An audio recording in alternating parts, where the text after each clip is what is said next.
Alternative Dig Talk. Real issues, real talk. Hi Rogers, can I ask you something? Shoot. What does corruption mean? Well, summarily, corruption is abuse of public power for personal gain or for the benefit of a group to which one owes allegiance. For example, when a public office is abused by an official accepting or soliciting a bribe. By the way, private people can be corrupt too, like bribing police officers to escape fines. Okay. So exactly how does that concern me? Well, do you pay taxes? I guess, yeah. What does that have to do with this? Everything. Because those taxes you pay are supposed to facilitate services you use, like water, electricity, roads construction, medicines in hospitals, name it. Okay, that is much bigger than I thought. But it can be stopped, right? Well, yes it can, although it may not be as easy as it sounds. And here is the reason why. Corruption roots are grounded in a country's social, political, economic, bureaucratic traditions and policies. So, what has kept it going this long? I mean, why don't we stop it? Well, the main reason why it has been here for so long is because institutions are weak, either as a result of poorly defined ethical standards of public service, weak administrative and financial systems, or ineffective watchdog agencies. What can we do to stop it? At a national level, we must focus on strengthening the independence and effectiveness of public institutions that fight corruption. At a personal level, we must commit to never giving a bribe. I promise I'll never give a bribe. Well, that's a great decision you have made. Me and you now have to spread this message to all our friends. If we all do our part, corruption will be no more. This message is brought to you by Alternative Digitalk.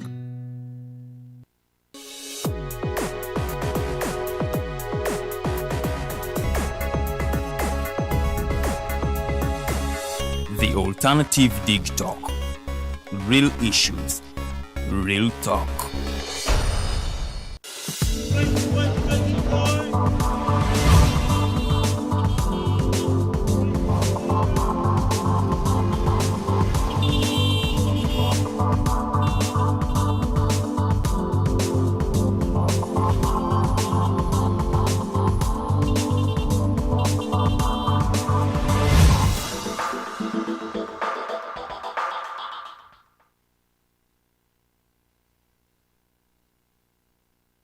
Tano omwezi gwa kusatu omwaka 2024 Maniriza program The Mighty Drive Farida bikoberege manyagange mu studios ntoddemu n'omukulu Paul Waiswa guest waffe kuvira ddala kamuli naye nga ate onono nga political analyst ate nga NRM kadda twadde tuludde okuleeta abantu ba NRM ku Mighty Drive. This time round I have him in the studios ngenda kubanga ate twogera ku nsonga nyingi and there is a lot of political confusion oba political conflicts ezigenda maaso mpitirivu nnyo tugenda kubanga ate zonna tuzoogerako olunaku lwaleero. It is a Tuesday so ngenda kukubiriza nnyo. It is still early morning. Tambula sambyako genda okole. No one is going to work for you. Please you go and work. Such that tofuna mbantu ntondo namusabye omutwalo nagunnyima nenga ate waganya ogenda okola. Working is paramount for you and everybody akuliranye. So buli woberanga ogenda okola konkona naibawo nomugamba please you go and work. Kale ve waka just go and find something to do. Nabate bakusasula omusala guna just sometime ng'okozeeko. You cannot be sleeping in this era ng'ate olimu age ekola. So kisi kirungi nnyo ekyeyongedde ate obuzi bw'emisango okubeera nga buli waggulu. You need money but you don't want to work for money. So you end up going and okukwata ebitali bibyo. So bannaye mbakubiriza nnyo bavubuka bannange. It is very very important okubanga tugenda ne tukola essente ezaffe. Our quote of the day is the most important conversation is you will ever have are the conversations you have with yourself. The most important conversations you will ever have are the conversations you have with yourself. It's been ebintu byetwegamba nga toli feka. I will make it. That's why bagamba there is power mu ndowooza yo. byolowooza bye weeyogerako they manifest. So buli wobeera ne negative thoughts, negative conversations, those things manifest. Bye tulaba bye byogamba bannaye zinayagala okugula emmotoka, but you know you want to buy a Benz, but you are thinking naye nga yadde njagala Benz naye nsobola cavities ako kensobola. It is what you are going to buy, because those are the things you are manifesting in your mind. So it will manifest ne waneeno obusobozi bugenda ku ekyo ky'owulira obwongo bwo kye bukugamba ky'osobola. So know the power of positive thinking, kubanga yebireetera ebintu bingi nnyo bye tubeera nabyo mu bulamu bwaffe. In here in studios I have a book, Cancer Ate My Bones, God Preserved My Spirit. Akatabo kano ka mitwalo 6 kawandiikibwa omukyala Luuka Oluvanyuma bariho. Akatabo kano koogera ku lugendo lwe butya bwe yawona cancer ow'emirundi 6, cancer of the breast, cancer of the spinal cord, cancer of the pancreas, mirundi 6 nga cancer amulidde omubiri gwe gwonna. Munaye okumala okuwona okutambula olugendo lwatambudde amalwaliro, munnange ne bamu gamba nti kati gwe you are cancer free. Mnaina wandika akatabo kano kasobola okubanga ateeka kuyambako. You can get your book, I mean your copy ku mitwalo 6 osobola onkubirako ku MTN yange 0783047785. nosobola okubanga ate ofuna akatabo kano, oba osobola ogenda mu inbox ya The Alternative Uganda oba TikTok TV. Omukulu akwasaganya pages ezajja kubanga akoddamu bulungi nnyo. Delivery is free around Kampala. Bw'atali mu Kampala ogenda kubanga ate oteekamuko akasente ka delivery osobola okubanga ate ofuna akatabo kange. Nandaze nnyo njagala asobola okuba ate enyanirizawo omugenyi wange mu butongole asooka abalamuseeko. Awo no programu yaffe etambule bulungi nnyo. Nkwaniriza Mr. Waiswa Paul, ankwaniriza Lusoga, ankwaniriza mu lulimi olweka, ankwaniriza nyanza Madamu Farida olwaka kisaka nakampereddwa eri digitalk era ndi musanyufu nnyo. Omulundi gwange gusoose reception ebadde awesome. Oh, thank you. Era obuoli awo tujja tambula ffenna. Tujja tambula bulungi nga lwaki tetutambula. Ebintu biyitirivu nnyo ebiri mu kugenda mu maaso, naye njagala nsooka okuwulirako side z'ebusoga mu nsonga za politics. Kiri kitya? Ebusoga kubanga okutuula wano ntuddewo mu linnya lya NRM. Ndi muna NRM era atasangika kubanga ne wabeerawo weevu etya tekuyuza ate enjuza osigala mu NRM. Jesi ngezaako okubeera nga nnwanyisa ate tetutwala nnyo kubanga buli lwebeera nti etusinza amaanyi ate omulaba ajja kukola ki? Ajja kuwangula, ajja kukozesa eyo nga weakness abeere nga kwegamba asobola okutwala nti kwegamba ate yakuwangula. So ekamulinga gyenva NRM ekyadominatinga. Era nsaba kugamba opposition. Manyi opposition in a multi-party dispensation democracy. Wetaaga opposition. Era tubeetaaga okubeera nga bakola checks and balance. Yes. Eri government. However, bwe tusanga nti kwegamba ate bali mu kwerumaaluma oba oli ate NRM nga ffe aba NRM tuba twongera okukola ki? Okucacyanja. Kituufu. Kubanga kalemereirwa. Okitegeera. So we think nti NRM well ebirumira bingi ebitagenda bulungi mu maaso bingi era nti buli nyumba tebeeramu nti every house tesobola kubeera nti kwegamba eri stable tebeerako kigiyuza. Saa zino ojja kulaba NRM erina ebizibu byayo. Opposition naye erina ebizibu byayo. Ojja kwogera ku nuupu byonna ebigenda mu maaso. Suubira nti kwegamba ebigenda mu maaso n'ebitatambula bulungi abakulu baffe bajja byagolinga. Naye ng'ebusoga bwe kyomanya NRM is still taking a center stage. Oh. Yes. NRM bwebanga ekyatekinga center stage nga ate Busoga ekyalina early marriages, early pregnancies, kids are not going to school, bali mu kulima bikajjo, ndaba prices zidropinze. Aba GM bagamba katuvudde ku 18 tuli ku 16. Kamuli sugar tuli ku 16 kitundu. Prices are really going down. Busoga yonga yo mwabalimi b'ebikajjo because Busoga region fa abasinga okulima ebikajjo. Neteeka mu ffe because tata wange weeyo atenga bikajjo bye byansomesa paka university. Mulowooza president abalowoozezaako. Maziga era jasobola okujjukizaako katono ebusoga ezaalibwa naye nga emirimu nsinga gikolera mu kibuga era ndi mutuuze w'e Kampala naye nga mbeerayo nnyo era ffe obeera mukulembeze w'eri oba okolera eno ffe tukubalira eri exactly kirungi nnyo so era eri gye amakanda gonna gali eri era abebugalwa south banambatumira kubanga lyesaza lyange gyenva bugalwa south so nsuubira nti ebikajjo abantu babirimye abane bava ne kukulima emmere ey'okulya n'ey'okutunda era weesanga nti kwegamba omuntu akugamba nti anze nalimanga kasooli nenima mogo nenima lumonde naye kati naye sibifunamu ti ate ebikajjo byajja with a lot of expectation nti sente zijja however ate abantu kyabakuba enkyukwe okusanga nga ate beye fluctuatings ekitegeera so mu kino abantu babeera so disappointed ate nga omuntu ayagala ate ku divertinga from sugar plantation sugar cane plantation atadde eri ate olaba ebikajjo bino oba obirima birina engeri gye binuuna nnyo amazzi ettaka libyonoona so newesanga kugamba abantu ndowooza oba oli awo abantu tebaba sensitizinga mu kusooka kubagamba nti kwegamba bw'oba olima ebikajjo tolina kutwala ttaka lyonna nti olikole ki olirimeko ebikajjo kitegeeza olina okubeera nti osigazawo kati tugeze nti yeno ye paati olima ebikajjo kwegamba bw'oba olimye ebikajjo ate osobola n'okulima ki emmere endiirwa oba ney'okutundako kozesa ebirala kubanga ebikajjo tojja kugamba nti ebikajjo bijja kukulira ku gundi y'emu ne lumonde kitegeeza ate bw'obanga wewaddeyo nnyo okulima ebikajjo ate kwegamba ojja kusanga nga kwegamba ate ofunye obuzibu amanyi era kyekiriyo nti enjala ebaddeyo so mu kino ŋŋamba bwe nti ebizibu bijjawo bityo oluusi nti olwokubanga abakulembeze abantu be balonda tebakoze kimala okusensitizing abantu then conducting a civic education ekitegeera mu mbeera eyo ne tugamba abantu nti kwegamba saawa zino osanga abantu bali mu mbeera nti ate abakulembeze tebayambe naye mukulembeze takuyambe kubanga tewasooka musengejja guwalonda tikugamba tasobodde kubasensitizinga kubatwalanga abalonzi be olwamala omulondo olwayingira wonna we yayingira oba kansala oba member of parliament ye yafuna kalimu kulya okitegeera kati saawa zino niwesanga kugamba abantu bali misled abantu bemanyikiddako ojja kwesanga kugamba omuntu ono alimu ono tali so much conversant na modern wolf farming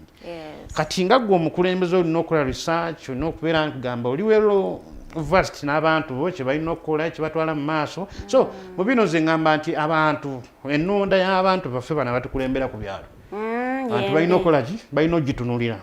naye olowooza ekibiina si kyowagira si kyekireesa embeera eno nti abantu tulonda atuwaddemu ka ssente okyogedde bulungi era nange nkirabye nti CNRM yokka parties endala zonna zibikoze nti tutunulira ssaawa zino nti kwegamba ebyobukulembeze biringa kwegamba omuntu agamba nti owaayi bwe mba nyingiddeyo kwegamba nsuubira nti no nze nganze omuntu nkisuubira mu bwongo bwange nti no politics should be on a line of a service okitegeera okitegedde not like what is happening now nti omuntu olumulonda bwoti okitegedde abantu people are no longer taking politics as a service it is just like a platform for wealth creation kitegeeza oli olumulonda ennaku eba yamulumaluma dda olugendayo ng'agamba nange kangende so saa zino tojja kuŋŋamba nti NRM ebikoze ani abikoze era n'opposition yayo ebikola saa zino nze ngamba NRM si ye setting a pace no of course ye setting a pace naye kati olaba saawa zino tulina ekibiina kya NUP baafuna abakulembeze muguni mu parliament over 50 ebalina 57 yes 57 kitegeeza nti twali tubasobole okubeera nti bakola ogwabwe tolowooza nti bali outnumbered no like the outnumbered we talk of the quorum now munokozesa enamba yammwe mbeere nga muteekawo embeera ebiseera ebisinga muteekewo era bateeseewo kembeera bataddewo naye ekimala tekinnamala tebannakola kimala abasinga kyekino wali eri kyetwogeddeko nti kugamba abantu abasinga bagamba nti no nze ngenza after omusala gujja ebirala kankoleki kambireke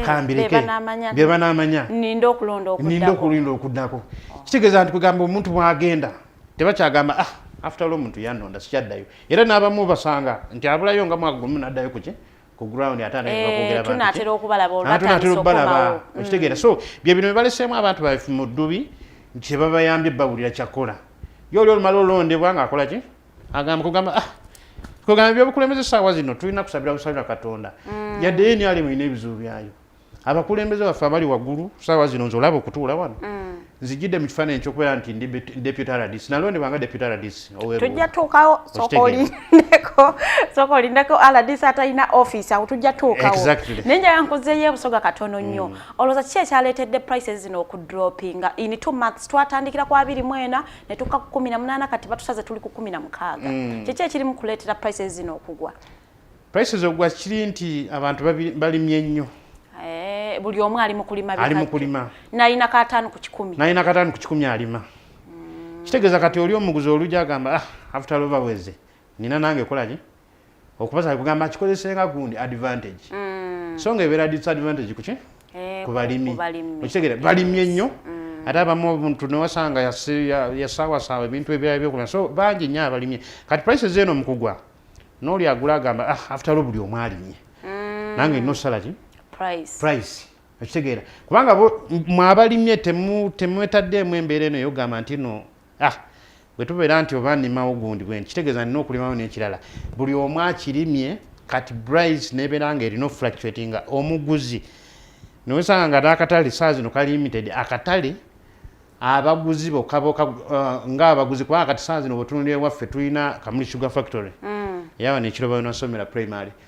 nowesanga saa zino ke katale akalinga akasemba yaawo okugula bano jukira abekakira balima ebyabwe ate tulina Lugazi tulina Mayuge tulina Kamuli yes waliwo ekiri eyigange eyo babakita wano yes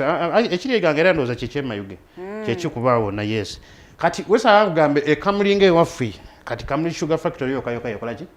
kakira tetuuka yeeyo kakira tenatuuka njukira kakira ebisinga ebya yeeri nabingi yeerima kubanga erina ettaka lingi nnyo bikujjudde bikajjo so ffe Kamuli tulina akatale akakagundi akakiro Sugar Factory akakewaffe wenyini be bali mu kugula so oza nti omuguzi ajja kubeera nti kwegamba atuuka n'atendebwa n'amanya nti kwegamba akatale wero wekali naye ate abalimye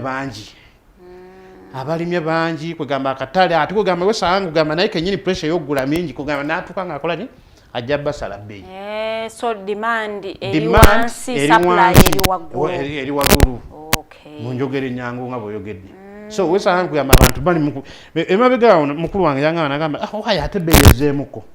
singa tufunayo akataka akalala tukole ki tulime nempulira kugamba vibe weeri bagamba nti wayi twongere okulima okitegeera kubanga ndowooza waaliwo wataleddwawo ku mbeera era mu bakulembeze baffe abamu nti kwegamba nga tulina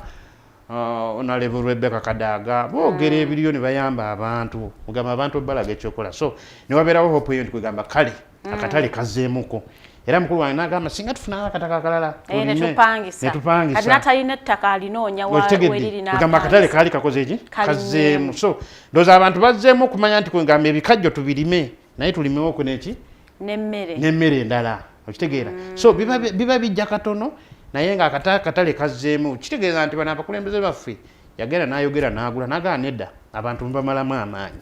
abantu mubaweemu some bit of motivation omuntu ali mu kulima naye alina okolaki okubeera bafuna akasente yeerabirire abeereko n'ebirala byakola bikolaki ebimutambuza obulamu omuntu waawe yeewuunyiza lwaki ebikajjo bigwa ate sukaali n'attaka nasigalayo waggulu ate nga ebikajjo tubirima wano factory ziri wano kwegamba niwesanga kugamba obuzibu si bwapate gavumenti yo gy'owagira era kwegamba nga gavumenti era nga bwegambye ebeera ne weaknesses zaayo policies ezimu bapolice makers ebiseera ebimu bakola ebifavoringa at a personal ground ne batakola ebifavoringa masses okitegeera wesanga saa zino nti abagula sukali oyo balina stores and stores ebiseera biri waliwo abakulu abami bayogerako ne bagamba be bayingiza sukali e Uganda okitegeera bezigenda kwogera ku mpewo begamba be bagula sukali be balina omustokinga be bagenda basalawo supply balina okubeera okitegeera kati saa zino osanga sukali yeeyongedde waggulu okweyongera waggulu kisobola okugasa oyo akolaki ali mu bizinesi eyo n'ate nga sina muntu mutenga aludde mu system alina buli kimu naye ate nga ayongera kolaki okunyigiriza omuntu wansi nga yeekusa okitegeera so yembeera polisi zikwegamba olusi zikolebwa mu budde nga zigenda kuyamba omuntu naye ate with the time tezibeera implemented kyekizibu kye tulina bwe obuzibu kati obuzibu tubuteke bakuba implementers ba policy makers n'abali waggulu bennyini kwegamba top implementers kati nja ntambula nzireko ku bbaluwa ye yakwa appointing nga deputy aladisi ayina otambula bulungi nnyo ng'onekedde ogende Luuka otaking up your office n'osangayo nga waliyo omuntu omulala so omuntu yeetaaga okumanya was it confusion in names wagenda nga si gwe balonze what happened bebale nnyo ekibuuzo ekyo omanyi ndoza yali confusion in name kubanga bangamba na meeting abanene bangi ne meeting ne honorable minister line minister office of the president Waiswa Milly Babalanda yukule naye ava mu bitundu bye kamere gye bamuzaala ne musanga n'agamba it was a mistaken identity tetwategeeza gwe wasooka okujja n'okolaki n'okima ebintu kati awe mbagambira omanyi okumanya nti nalinze nina munnange obbi wange ali mu forces ali ku ranka ya major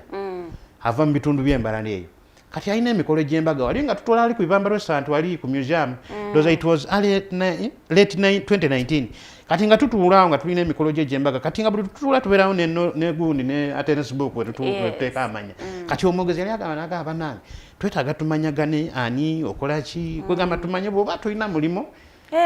tetujja kumaano ntino tuli ku gundi ya Major Charles ate twagala tumanye okola ki bw'oba tulina mulimu tujja kuweeyo erinnya lyo wani ewa muzeeyo okole ki era ng'ekyo omwogezi kyayogera MC owa meeting zaffe ez'embaga za obbi wange afande nga bwatyo bwayogera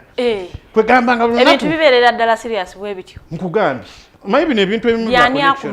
akumanyi mu maaso wali ani kati mwatungira nga ngenda ndoza it was ngotekako erinnya lyo Waiswa Paul ngotekako erinnya lyo bw'oba olina omulimu nga bagamba tekako ky'okola tumanye engeri gye tukwongeramu okuboostinga bw'oba tolina mulimu tubeeko engeri y'erinnya lyo gye tukola ki kituliwayo wa muzeeyi bakuba bara DC kati nze manja awo erinnya nga likola ki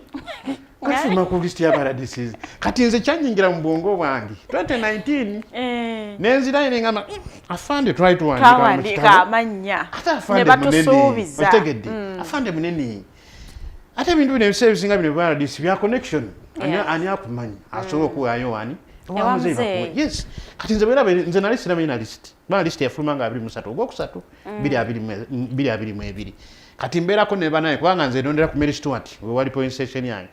era we nalondera ku Mary Stewart Hall Makerere yes Makerere we nondera kati nabo bagundi bange nalonda bakandesi bange bali bana ku kadi yenyaremu nafuna kaaba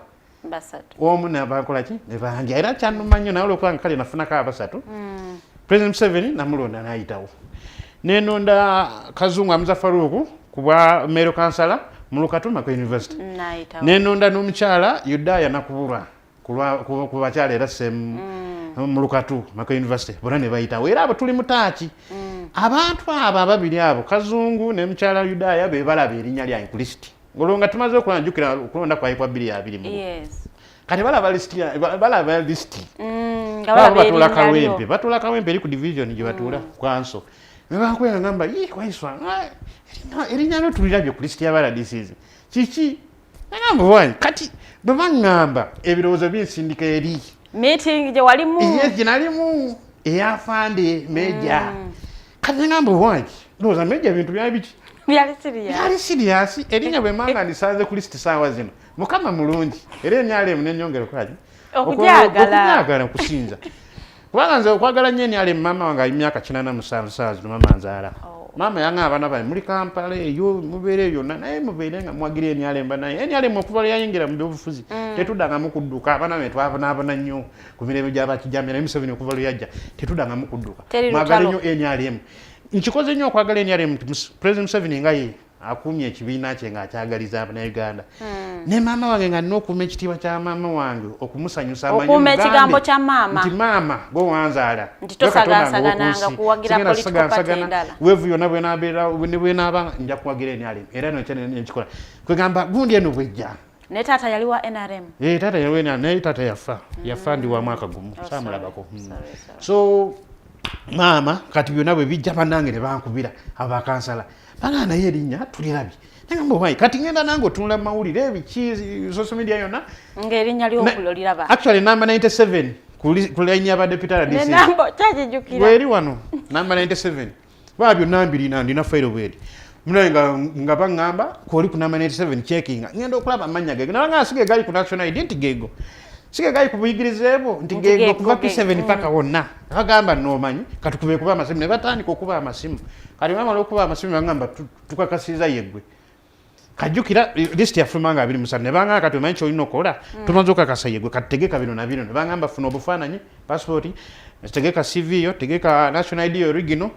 nga 3 nga 3 ono gena ku official president jukira batemu gwa ko 3 list ya fulmanga 23 president yagifulumya 23 then ne tutama kati bangamba 29 ba senior RDCs wagenda okujayo ki appointment letter ku official president ba deputy mujayo kwasa nga 3 the following day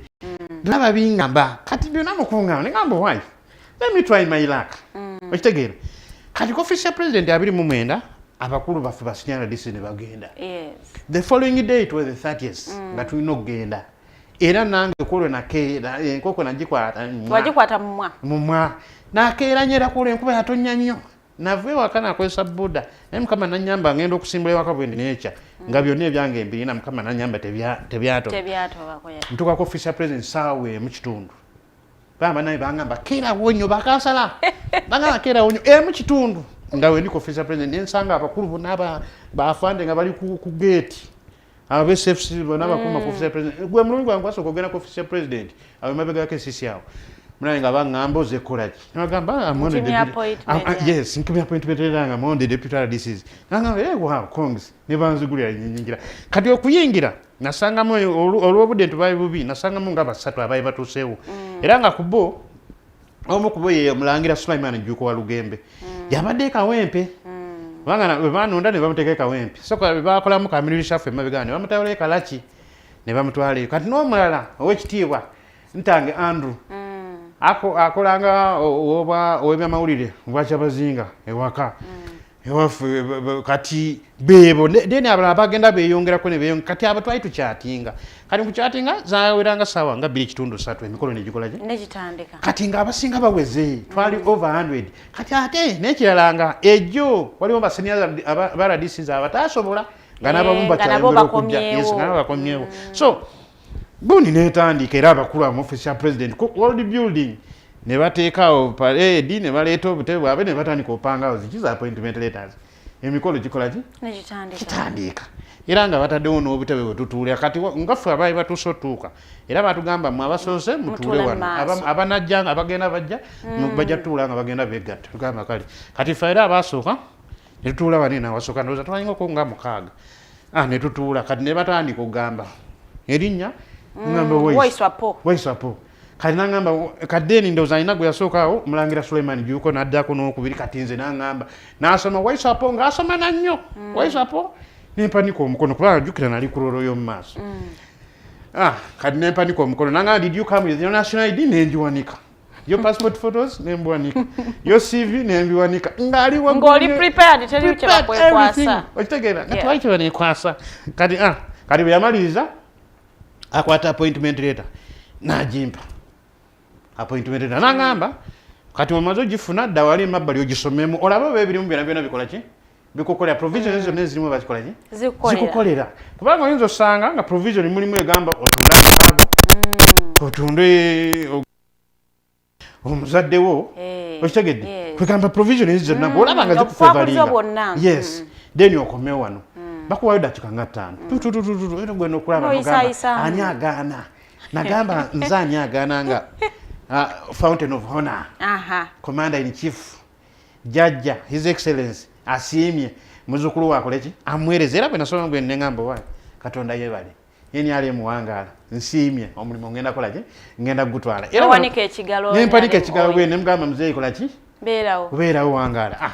munange nga basindikawo wa secretary ngenda wa secretary awo waliwo rumu eddakaano banga kati genda wa secretary aku printingire acceptance letters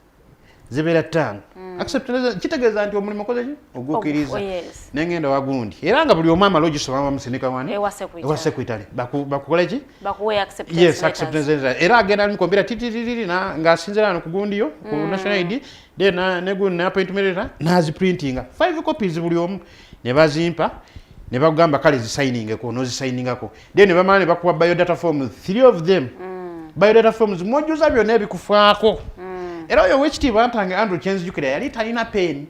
yali agyerabidde mu mmotoka twakozesa peeni egi era ne tufiiringa biodata forms ezo kopi 3 buli omu nga gye bakuwa bwe mala ozifiiringa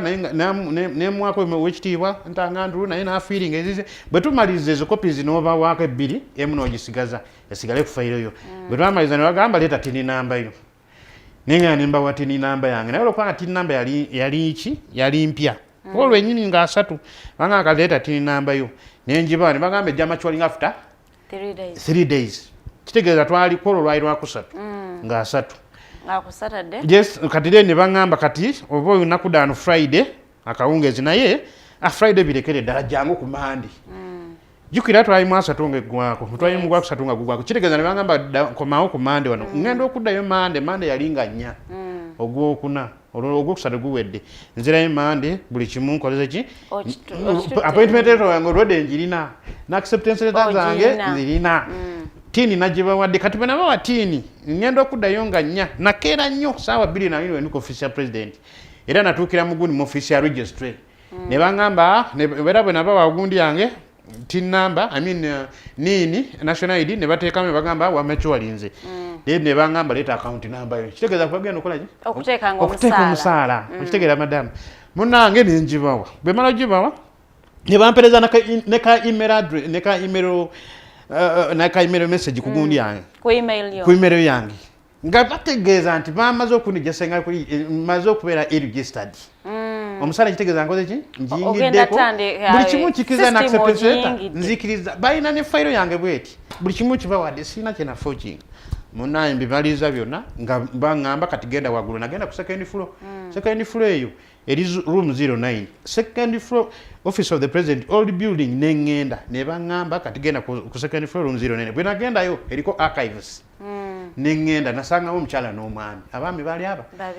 bwe natuuka ne bangamba tukuyambe nembalaga gundi yange message ya email kati era bwe bamaliriza ne bangamba appointment layo nenjibalaga bwe namaliriza ne bampa kaadi y'omulimu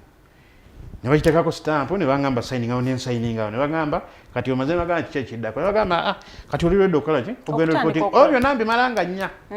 ogwokuna byonna mbikola buli kimu nga ndi straight munaye bwe maliriza bwe nti munnange gwe ntambudde naye gwe nzize naye wano yamperekerako eruuka kati nga 5 nabeera mu kutereeza byakwambala mataayi biki kooti bwe mala obitereza nga 6 twakerera nkukola tukeddewa Luuka tutuuka eruuka twatukanga ndowozesanga 6 tutuuka eruuka ntuuka ku gundi ku reception tubuuzaawo bagamba mbabuza RDC mbuuza gundi secretary RDC ali bagamba RDC bajjukira byabitesera byakutransferinga bagamba RDC agenze kulaba wagenda okusulanga kati omukyalo oyo Madam Jane Francis Kagayi yava buyikwe kagwe ngendo deputizinga eruuka kati ngendo otuuka gundi secretary nangamba omukyalo ono agenze kulaba new residence wagenda osulanga naye osobola okulaba ani diso yafande samusiwa netugenda ne munnange twali ne banange abalala 3 netugenda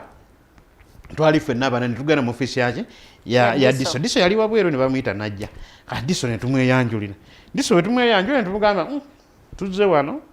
era nzize wano nga deputy na diso ntiye namulaba nga akotera omutwe bwati nangamba ozze naye office gy'olimu office gy'ozzeemu nga mulimu omuntu omulala ya report nze jjo era twakoze ne handover ngamba makoze handover nti ate nga nze obwedda yeri ku office ya president ku appointing authority nga buli kimu nkikola ate biki binebize ate waliwo omulala lwaki bayite bangambye nti waliwo omulala sibitegedde kati omwami nangamba empapula zo zonna nzira abantu fe ate oli talina kyayakoze ki kyeyandaze yadde ne bannange bonna ne betubeera so surprised omwami nangamba omwami twakoze naye talina olupapa yadde lwayakoze ki lweyandaze ate ebintu embirabanga byonna ebituufu naye nsaba musaawa egi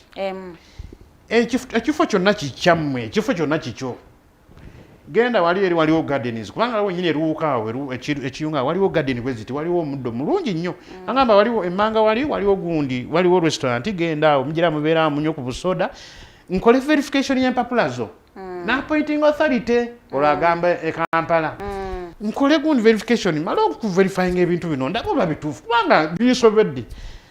munaye nga tugenda eri nga tunywa obusoda forede tuli ku safe side buli kimu tukirina tuze nakyo buli kimu mu bikole emituufu mitendera gyonna giyiseemu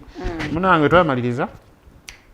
mundoza indesda nawa dakikanga 3 nenda wesimu ngankubira agamba mukome wano mu office era ne tuddayo ne bana bwe tuddayo era diso nagamba wine papula zonna bazikonfirm za office ya president appointing authority naye office already mulimu omuntu kati naye mbadde nkusaba office yino iyo era nze nsuubira omuntu ono is an impersonator naye nja kukola gwenkola nze nga nze waba impersonator ngenda kolaje ngenda omukono gw'ekipima kugenda mukolako ekyo kindekere naye ddayo ku appointing authority e Kampala nze wemaliza bw'omaliriza eyo office yo weeri ojja kunsanga nga weeri oyo diso yayogera samusiwa mba ndi awo nfuluma mu office ya president aminya office ya diso bwe nti ne bannange yosimu njifuna 0414 series ene ya landline mwami ankubira ngamba this is Rogers calling from the office of the president where are you mkandi Luuka I came to report nagamba tukwetaaga ano ku office ya president with the appointment letter ne card ngamba ile ntiye ngamba ate chichi nanga tukwetaaga ngandi Luuka ntisobola kujja nanga kale encha jangu buuza Rogers ntiye afirene tuvaawo nga tusobedde office tetusobodde kolaki kugituna buli kimu bakituwadde naye ate katembanga mungi tetuvaayo kati enkeera tukomawo e Kampala nva waka ku makya nnyo nzira ku office ya president kati nzira ku office ya president omwami yang'abo otuuka buuza Rogers era ojja kunkubira ku namba yange nampa enamba ye bw'agimpa nang'aba bw'otuuka ano nkubira ku namba yange kubanga eno gye nkubiddeko yananaye ne muganga kale era nakeera nnyo ssaawa 2 nga wendi kubanga yangamba gyaliwo na appointment letter ne card naye nga maze nakubira ne banange bali bakansalazi banga bankolera buli kimu bonna okwogera mu masimu ebanga kati tusuubira waawe waliwo ekintu ekitali kituufu naye tetumanyi kati nze kyenakola nenkola photocopy zange nemmanya walinza okuba waliwo ekizibu koze photocopy zange file bweti buli kimu kirina matu benzirayo bwe nti omwami yali mwaka yu second floor ngendo omutukako nga amumanyi ye yampa ne card oyo omwami ye yagimpa nangamba signing ako signature yo era ne bagiteeka ne mu computer ne bagimpa munange namaliza omwami nangamba appointment letter ze nayo ne card ntiye nti bimpe ngandowooza oba amalabira bamu era bwe yabira bwati olabira bwati yalina ku gundi ku desk ye olabira bwati nga biteeka wansi ngagamba tetwategeeza gwe nengamba kigweredde wano ndire twategeeza gwe naye badde tusaba badde nsaba genda wagundi wa human resource manager nengamba human resource manager nti bwe kiwedde after wasting all my time for a full week temwategeeza nze office ya president enamba nemubeera two disorganized dissection tuli mugundi mu digital world ministries zonna eza government institutions zonna zirina okubeera nga ziri ku gundi eri digital technology ali modern naye mukola ebintu ebimanyi for a full week mumalidde obudde bwange mutuulidde information yange yonna ne mungamba temulina temwategeeza nze luyale kati nangamba genda wagundi human resource quality yali mu byalina meeting akawungezi sawa nga kumibangamba yalina okubaamu nenzirayo omwami bwe naddayo kumbe ono babiwamba abitwalira human resource nangamba ebintu byo nze mbirina naye tetwategeeza gwe naye mbadde nsaba ebintu byo bikwata empola omwami bamitaba tatuheirwe nangamba ebintu byo bikwata empola tugenda bimala kubanga tebinsobedde omwami otubadde naye wano mu records nangamba mubadde naye bwe mungamba n'atakima appointment letter nga twali ffenna n'atakima kaadi n'atakima kaadi kati ate ye mukutuulamu yatuulamu atya kubanga saawa zino nze nkimanyi nti appointment letter efuluma mulundi gumu okitegedde naye kati saawa zino akavuyo kano konnakonanga n'amasanyu gonna gakoleddwa mikwano gyange gisanyuse eri bakansala bamaze n'okola venue wetugenda okukolera emikola ate munaffe afunye obwaradisi ate bawulira katemba nga tebamutegeera nebagamba NRM gye supporting nga siwe erina okubeera bweti this is too much of nonsense munange mbeera ndi awo nga gundi oyo abati human resource officer of the president angamba tobyongerayo tukome wano tujja kukola ki tujja kubeerako engeri gye tukuyamba naye wandiikayo kagundi kagundi ka request minister mu meeting ne bampa n'olupapula awo ne mpandikira minister olwono bangambye nzire honorable minister line minister office of the presidency Honorable Milly Babalanda mugwe mampandikira nange nengezaako biwandika n'emitwala nange byonna byakigumaza ngolaba batandise kuzanyira ku bwongo okitegeera munange byonna nembikola kubanga byonna nabikola nga mpita mu mateeka byonna okitegeera kubanga sina kirafoji nga buli kimu nakiba mbutuufu munange bwe namaliriza bwe namwandikira minister oyo human resource nangamba kati genda kubanga bo baliko building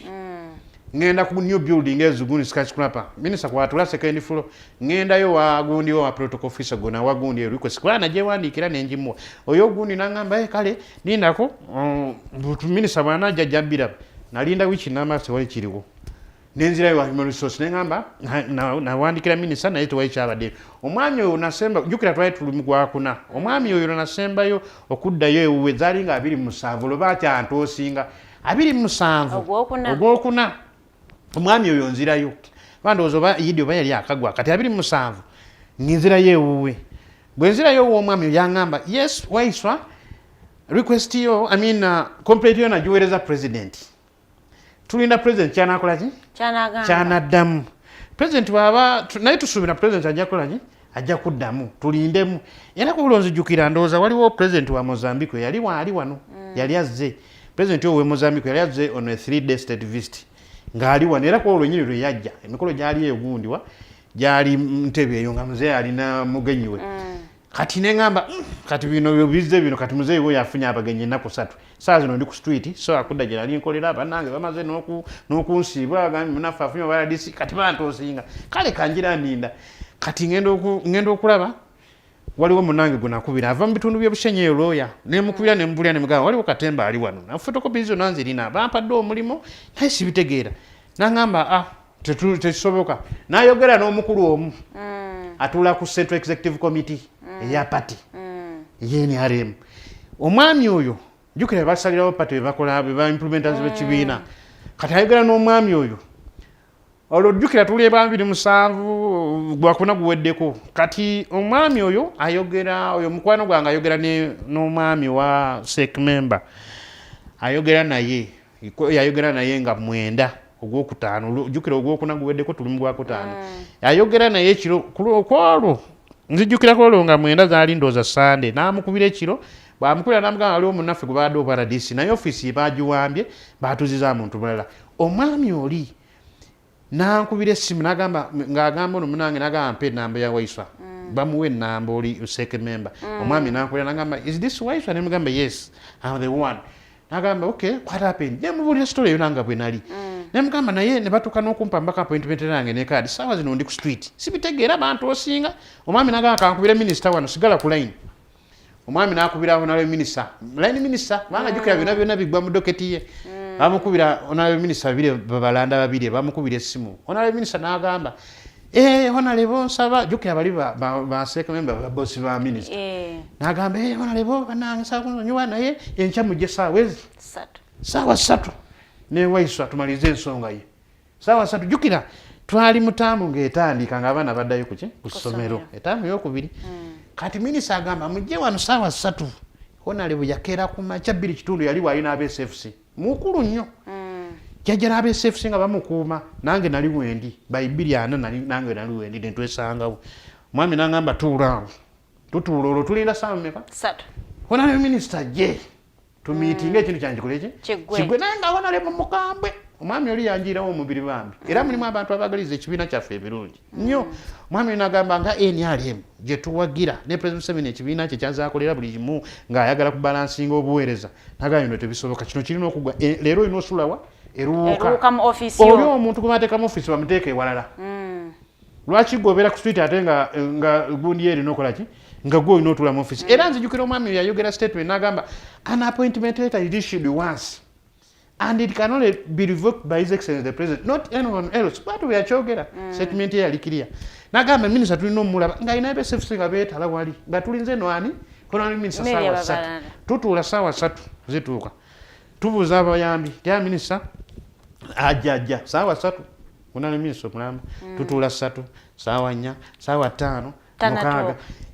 Honale bonaddamu namukubira nagamba minister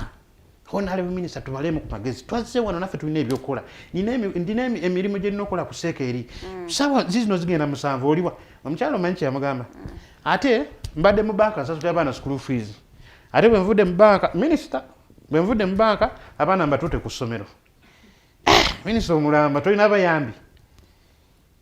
abakuyambako ekyokubula abayambi kale naye ya setting appointment yali ayina sawa 3 omukulu omulamba nga olina ne diary musobola okuwandika nga ne bosi wo mwennyini yazze ku gundi ku office nazze n'abakuumi nga isu gy'omanyi nga eri banning watugambye sawa 3 notasobola kujatendingako notasobola kucommunicatinga nga honorable member wa seke yamukubira essimu n'agamba tuli wano sawa 6 tugambye 3 oliwa n'agamba ndi gundi ate nvudde mu banka tutabaana ku ssomero jukira abaana bayo akaddayo honorable n'atabuka nnyo era omwami oli bannaye mulungi nnyo gizigenda mumwogera nimanya kuba muntu mukulu nnyo wakitiibwa sigenda manya gwogera naye ng'akimanyi yanyamba munaye mwami oli ng'agamba kati Waiswa omanyi ky'oba okola yampa 10,000 nanga agenda onoonya ekyokulya nanga kati genda ofune ekyokulya Minisita omulinde ekyo osobola Luuka ye ode evuddewa waggulu bino obuyaye tetubwetaaga era nja kiyingiza muzeeyi ajja kiyingiramu Minisita tagenda kola kikukyagala munaye nga tulinda saa 6 ezabadde 3 6 7 8 9 saawa 10 kitundu n'atuuka Minisita olwo ajja ne convoy kati nze kwolwo nzijukira officer president kubanga second floor ababiri gye bakozesa bonna abasatu actually Minisita wa Kampala Honorable Mr. Kabanda bakozesa same floor second floor new building then ono uchofa togabye state minister wa Kampala then ne minister mwenyini bwana batula ku floor yemu kati kwolwo office yona yali ejjudde nga tekuli butebe nga boardroom ejjudde nga ababoda bali kumaliza ne minister Kabanda kati eraze waliwo bebanfulira wansi na wasooka ku mulyango aba bafande banfulira awatula nti olabira minister nga yingira bwati muveeke mabega kati minister jawati nali nti ntudde yajja bwati bamukumye atandika okwambuka bwati nga wayi kasooka akola ki ayambuke bwatuuka bwati ayambuka bwati ne basooka ne bantuuza wali ntuula ne banga amasoko indemu kubanga yali akayingira nga alina obumulamu bw'ayingira era ndowooza mu kujja kutalina muntu bulagu ya meeting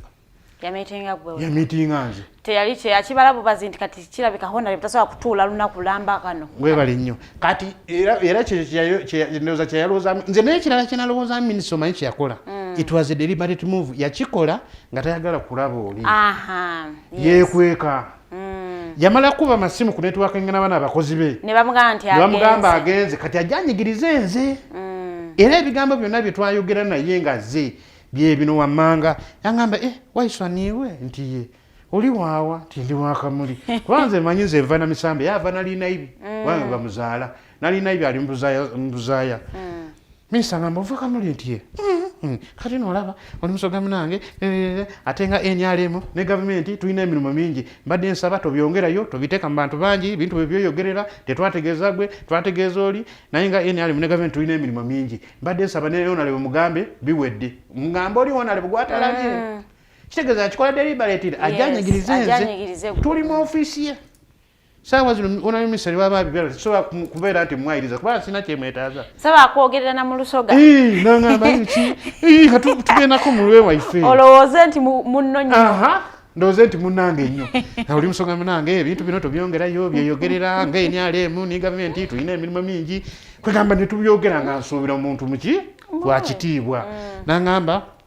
era ne kwolwo kyenzijukira nga 10 na mu meetinga kubanga zaali nga 10 ogwokutaano kwolwo ono president wa Tanzania ono Samia Suluhu lwe yajja Uganda yali ntebe era minister mu office ye alina ogundi olutimbe kutwali tulabira proceedings zone ezali yangamba ne statement yangamba mbadde nina okubeera eyo naye sisobodde olwa issue nga njagala nkole ki ate yabanze issue gye yajja ku 10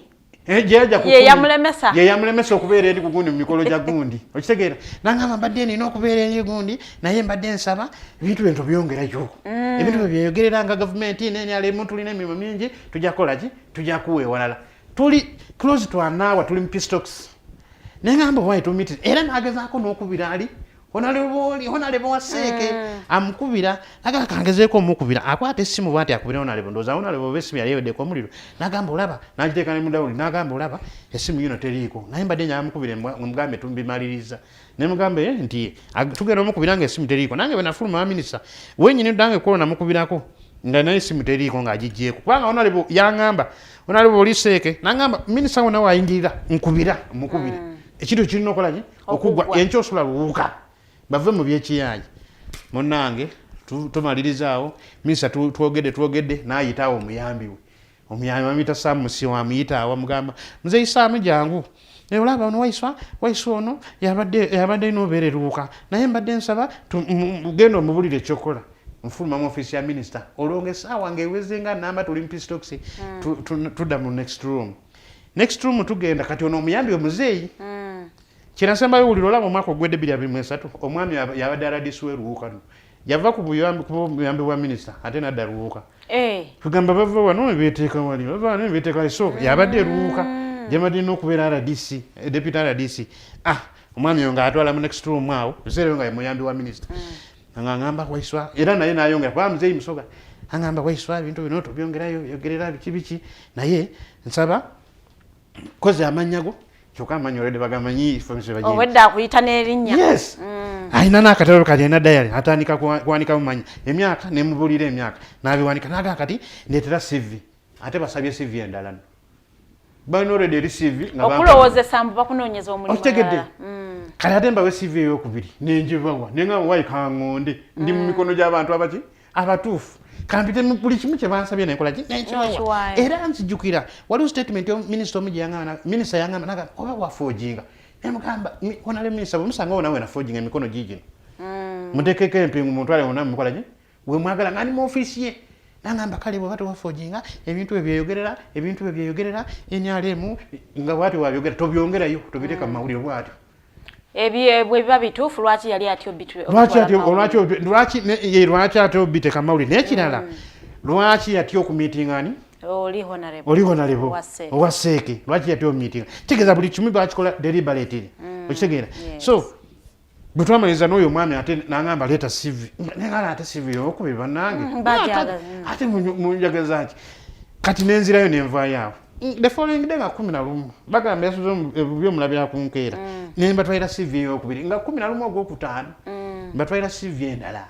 era honalebo namukubira essimu oli owaseeke nangamba mamaliza mutya ne honalebo nemugamba waayo aŋambye mbwe ebintu mbukozi mbuno balina awalala bagenda okumpa nagamba nedda kamukubira essimu bwe yakubira honalebo minisita essimu namugamba Waiswa ebintu bye twabimaliriza era tulina bye tugenda omuteeka honalebo nno n'aŋŋamba waseeke n'aŋŋamba bwe baba nga batambulira awo tubaweemu akadde bwe banga tebalina kye balina bagenda kusasula ate n'ofiisi yokoleki ogituulemu bawo omwami yali so fundamental nnyo mu kunnyamba ofuna ki obwenkanya n'aŋŋamba kale kati ijja kuba you keep me posted nemugamba kale kati tutambula ogugwamuka actually oyo omwami oyo gundi omuyambi wa minisita yaŋŋamba kati olese CV kubanga 11 the following day namutwalira CV n'aŋŋamba Waiswa omanyi tuweemu emyezi egi ebiri okitegeera tuweemu emyezi ebiri kati otubala paka gwa musanvu webali nnyo nabuliranga gwe olusooka lwennyini ogw'omusanvu gwennyini jangu wano olwo mbabadde CV eyokubiri ndi mukatemba waabwe bantu osinga here and there mbabadde kumbe bo batwala budde okitegeera mbawa CV yange eyokubiri batulidde CVs biri ate nno mukino ngenda n'okunoonyereza omuntu abali mu office talina yadde obuyigirize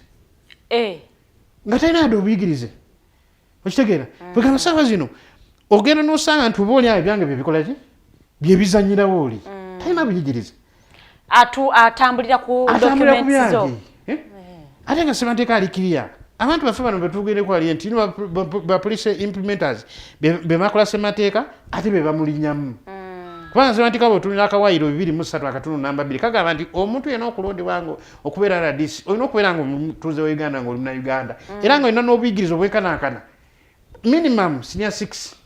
oba okukirawo byonna nabibawa mu butuufu bwabyo saawa zino byonna ngenze nzuula oli omuntu abe talina yadde obuyigirize Teyasoma yakoma kyakumeka. Azijimanya ali awo ndoza bino bagambula banabogere nnyo wa ne bamutuzaamu ebyange ndoza kairere ndoza ebyange bikola ki byebizanyawo okitegeera kati ntunuliramu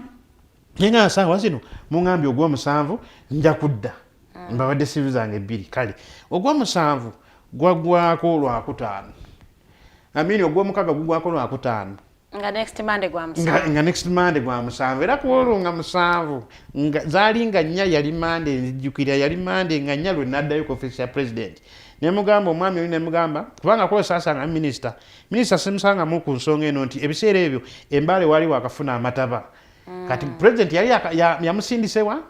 yamusindise gundi embale okusasula milioni 5 ko pasetinga n'abafiirwa baabwe so minister teyalimu kati ono omuyambi we gwe natuukirira kubanga jjukira yangamba emyezi egi ng'amanyi bakomunite zirani ne minister kati nzirayo ne mugamba kati emyezi gino giweddeko ndi ku street kati kyekiddako n'angamba amaanyi agakyali mu public service ng'amaanyi agakyatambula mu public service naye gira olindamu nengamba ye ate nindemu budde kyata obulala nti ate sobola kubuulira naye lindamu ninda ogw'omusanvu nakukola ki gugwako kati nga mwenda ogw'omunaana nzira ewa minisita ebiseera yali aswetulinze muki mu ofiisi nzirayo kati kono natuuka bulekuba yali talimu ebiseera ebyo ng'ali mbaale biki pulezidenti amusindika eyo kukompensating abantu kugenda kuzaamu bantu maanyi mwenda ogw'omunaana nzirayo minisita yali mwatudde mu ofiisi kati boodiroom yali ejjudde ate omukyala we bambi obulungi bwe nti bw'abeera mu ofiisi avaamu saawa nnya za kiro amala kulaba buli omu abaatudde kati kwolwo natuuka mu ebitlet naye nga nina okulinda bonna nga batugambye buli ali wano bagenda kola ki kumulaba kati nga jjukira olina osufiringa mu kitabo amanya olwero protocol officer yalimu oyo omuzeeyi kati kwolwo omuzeeyi nga ndaba amaaso nga yena amaaso gali awo tegatunda bulungi abantu banono bano balina alabisa obusungu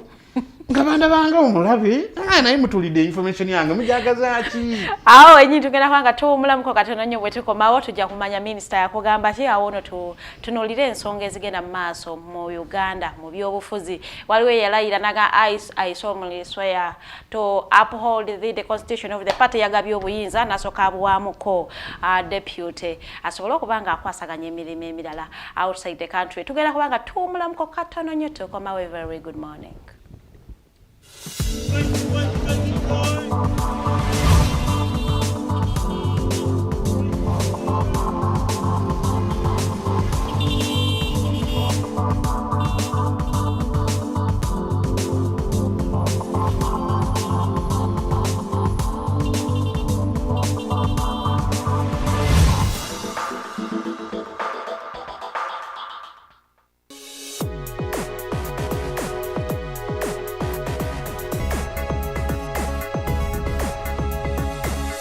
The Alternative Dig Talk. Real issues, real talk.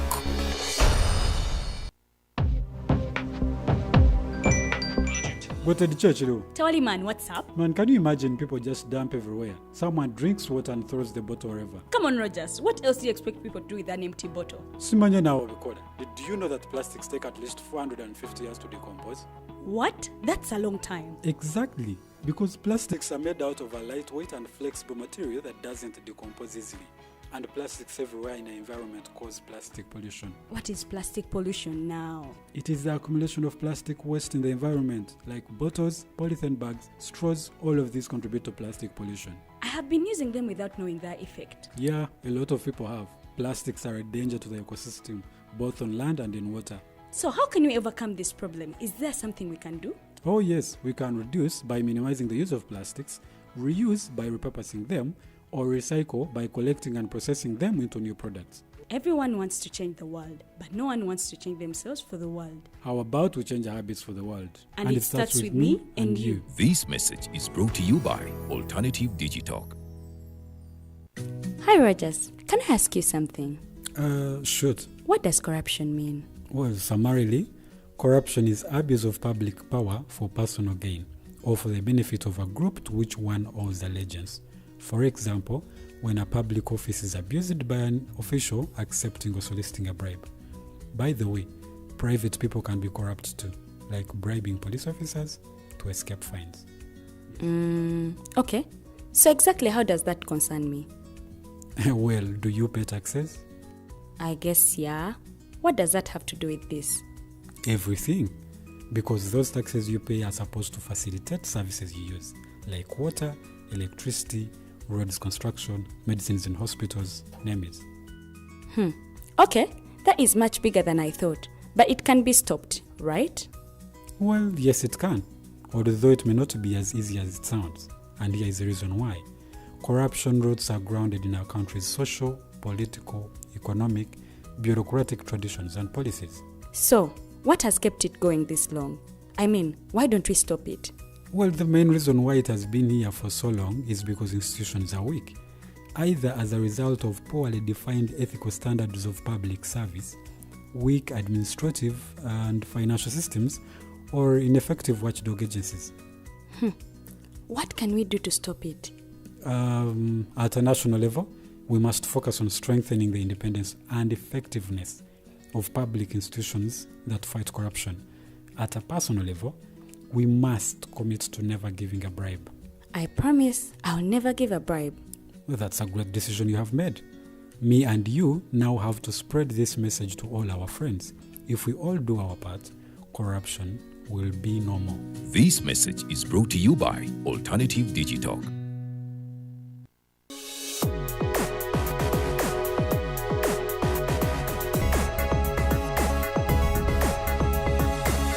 The Alternative Dig Talk. Real issues, real talk.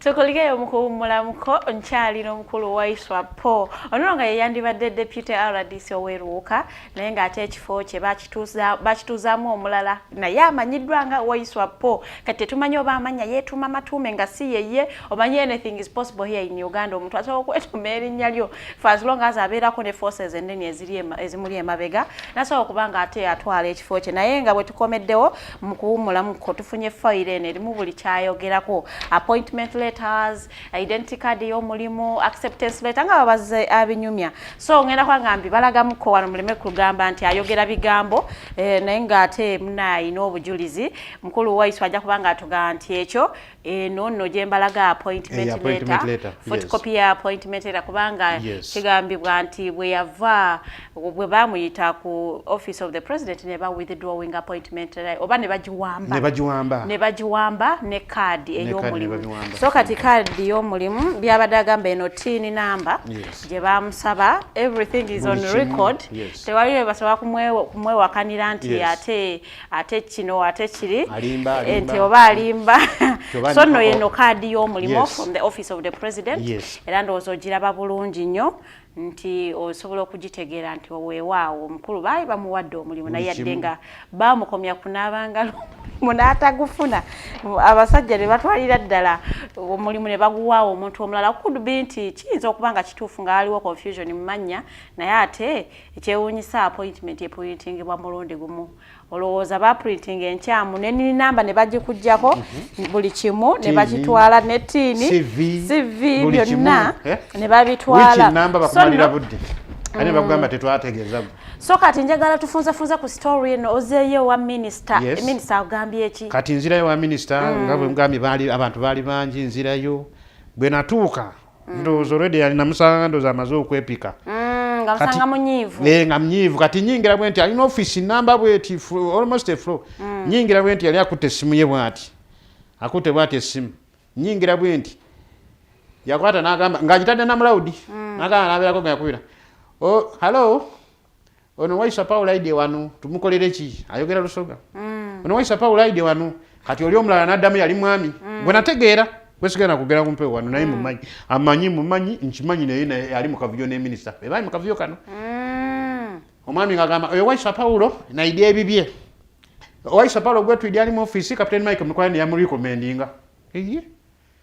kati nga minister adire essimu agamba owulidde byebyo tetukumanyi fuluma tetulina kyakukola nembwa naye onaleba omubeereko n'ensonyi nga 10 na ku meeting ano ogwokutaano saa zino tuli mu gwa 8 nongana tusibyongerayo olwokubanga mwewaddemu akadde kano provision eno mwepisa omukka mulandooza nze kati mwakola ki mwasuula mu kasasiro kati saawa zino nfulume mutulidde information yange mujagaza nki ate temwategeeza nze waŋŋamba nti mukola ki ninde n'omuyambi wabadde aŋŋamba nti amanya gakyatambula mu public service ani alimba ani hufuluzi hu kitegeeza bikome wano nefuluma mu ofiisi ye matu ayinza n'okunkuba amasasi bantu babeera ne gundi yes bwenkubira oli gundi kati bwenfuluma nga zena ndi disappointed okuyingira mu ofiisi y'omuntu ate nabeera nga ali nga responses zaddamu nga ziri tu illogical gamba olabye ange kugamba abantu bano balina ekizibu ky'amaanyi kyebatusa ku bannayuganda nze bwenafuluma mu ofiisi nenkubira oli honalebo owaseeka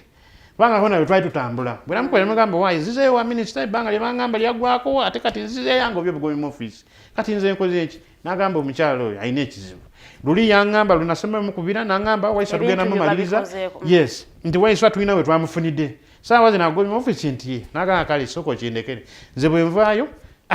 nengenda mu baloya bange nenga kasige natuli ebintu bye babitulidde ofiisi ya president etulidde ebintu byake nengenda wa loya bukwado gwa loya abawandiikira loya barisivinga nga ndozanga 9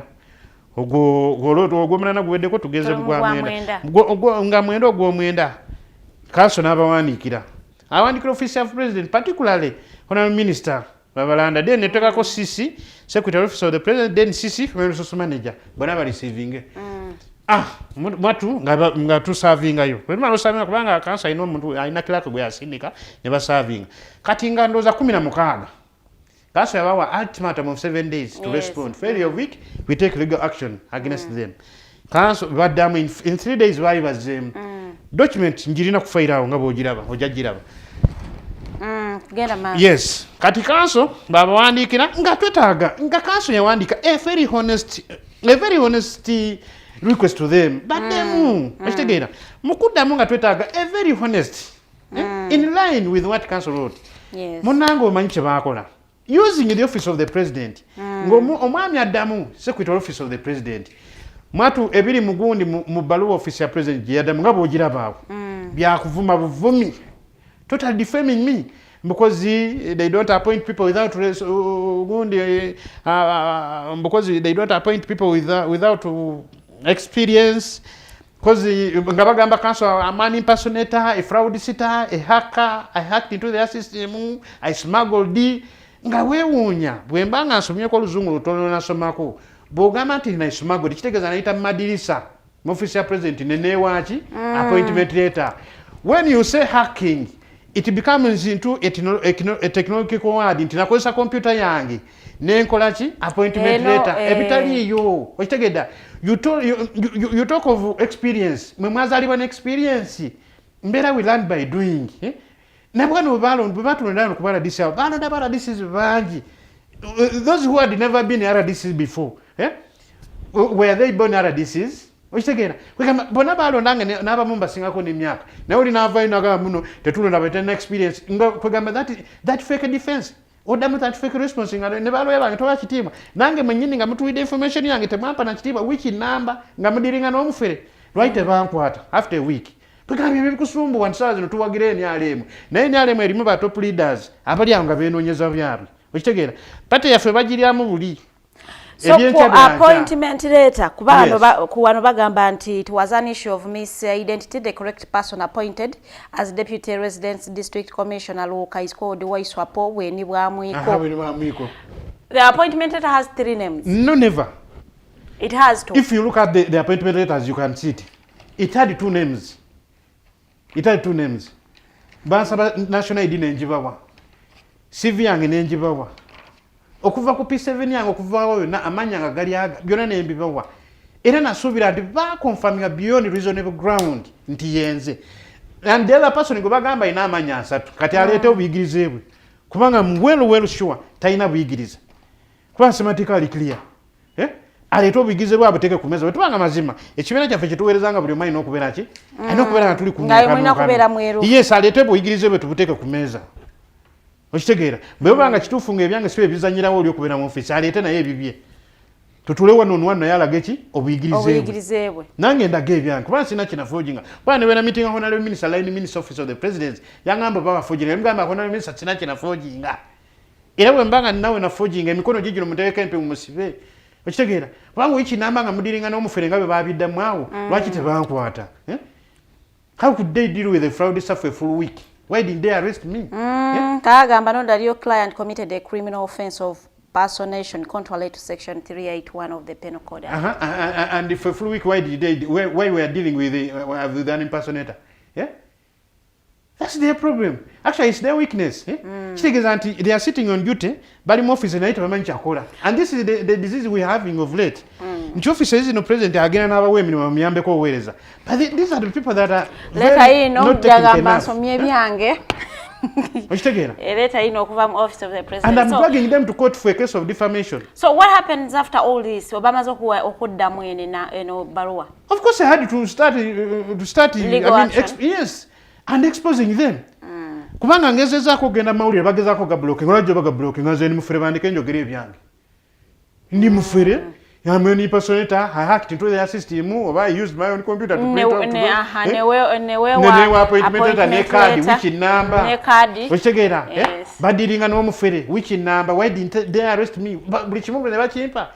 mutulide CV zange biri no muntu amali mu office ina buyigirize aleto buyigirize ababulina. Did you try to make some investigations ku muntu oyo ali mu office azalibwawa motufu yasomerako wa nakola ko bigize ubona nembuza waliwo nero ya mukwano gwange avuye mu bitundu byeganga yanga nagamba twakula naye ku kyalo kimu never went to school era no muna ngana nagamba yo gayi yalinga kasasiro muigango mu kasasiro gayi yalinga kasasiro ni molalu ato mu tomugize nnyo yadde givangamba bagamba ye balionda bulondo omuntu abe ne bamutwala gobatwala mu office mu gobategeza ninga na iro acho bagwe bategeza basi yajja nakimachi lwaki teyakima appointment ne bamwane card lwaki teyakima kati we ngambira ningamba okubeera omuna Uganda n'okuwagira enyale musango banango okubeera omuna Uganda musango mu mukola semateeka ate ne mumenya okitegeera kyovula tuli bani ali naye ni ali erimu ebyana n'ebyana abaana n'ebyana okitegeera wali abatafiibwako abakulu waggulu eno kyengenze nzula mu bintu bino they have a lot of favoritism emirimu tebagigaba based on merit abantu babawa mirimu nga basinzidde omuntu obusobozi bwe kiki kyasobola n'ekiki nanti bo wano muleta bagamba nti you never applied for that position atete teriyo ya recommending yes muteyali yandikomene katulwaki ati bibino byembagamba bwemanga byebyo byona babyogera wenyini wano wetwagenda bali batandise osoma amanya okitegeera lwaki ebyo byona tebabisaba basinga bangambye olinako kopi yaguni application letter yo of course era nalikoze eki walibadde okivaamu nalibadde ekivaamu naye batandika batandise kusoma amanya waiswa niwanika omukono ne bakubuuza wajja na gundi national ID nogiwanika obufaananyi bwera nobiwanika lwaki tebagamba mbu ani yakurekomendinga kubanga nze singa bambuuza ani yakurekomendinga nalibadde mbabulya stories zange zonna gyezivudde era ngamba general n'okuzaako emabega nkubulira kino minisita yangamba NRM ozo gibeeramu otya ne mugamba NRM tulina n'ekibiina kyabwe ekyana youth NRM youth diehard kiri mu kibuga era tugezezaako kiwandiisa ne tumiitinga abanene bonna mu ofisi kugundi ku secretariat n'abanene bonna twamiitingako lumu twali mu ofisi ya legal secretary sawa zina ali mulamuzi ali court of appeal his lordship Oscar Kihika former legal secretary wagundi wa secretariat omwami yatuyamba nnyo okutuyisa era natuforwardinga lumusali wo abakulu abamene bananga abamene bagenda wa Dr. Kenneth Omona sawa zino PPS wa president balene bagenda ko ne wa bebe kulu eyo nakuwolunga tutambuza tuligisalinga eki ekibiina kyaffe kyaba youth diehard NRM youth diehard kwegamba minisita bino nebimugamba nemugamba ninayo emikwano gyange mbanje tujja tukutula bingira enyale nagamba okay kale nomanyi tobyongera bikomewa tujja kuwewala okitegere kati saawa zino bakuwudiisa batuusa okuyitaaka cause you never applied biki kati wali ku parade right babisaba nti no ani yakulikomeni nze nno mu kino bye mbagamba balina okubeera competent enough nti next time baba bafumya zino zigundi ziri shuffles bakimanye kubanga babeera ne sente babeera ne budget banga every financial abawazi budget sente zibampitirivu officer president noza yomu kubisingo funaki sente babirenga bakola ziri shafu zino bakola zigundi kubalambika eneberenga president issue yangi bebafulumya gundi next time bebafulumya yani mukamera bafulumya gundi rishafu zabe badire bagamenti Waiswa Paul batekawo akafananyike neni ni namba batekawo ni namba ye batekawo isimu ye kafananyi batekeko nini batekako nerinya lya recommend kwa sawa zino ndoza bibirimu kwa bali awo you never applied bichi no one recommended you no one recommended me okitegera naye nga mbadde n'abantu benze ntambula nabo nga bwe nkugambye mbiyo took advantage olwensonga nti amanya gali gafana mbolo kwanga muno naye nga which number nga mugamba nti no I took advantage because I never applied because which all that is nonsense you call me a fraudster what did I fraud why didn't they arrest me why te sanctioning ali bankwata which number okitegera kati bye bino biri musawa zino bwemba ngenda mawuliro funa obwenkanya bino byonna byono kasasira tuko wa muzeyi kuba muzeyi bina abimala okitegera lwaki bengenda mawuliro baga blocking agam story yote mjizanya tumukolako research ejabe kibiki ngezezaako okulwana okitegera buli wamu bagenda ba blocking awo so it has already happened into so genda mawulire ne bakuba akasimu agamba story yoyo mjire okitegera nze rumuna yambala t-shirt ya fe ekibiina yeni alemu nentukira media station yemu media station yene bajja ne bampa venue ne tutuula ne banjako story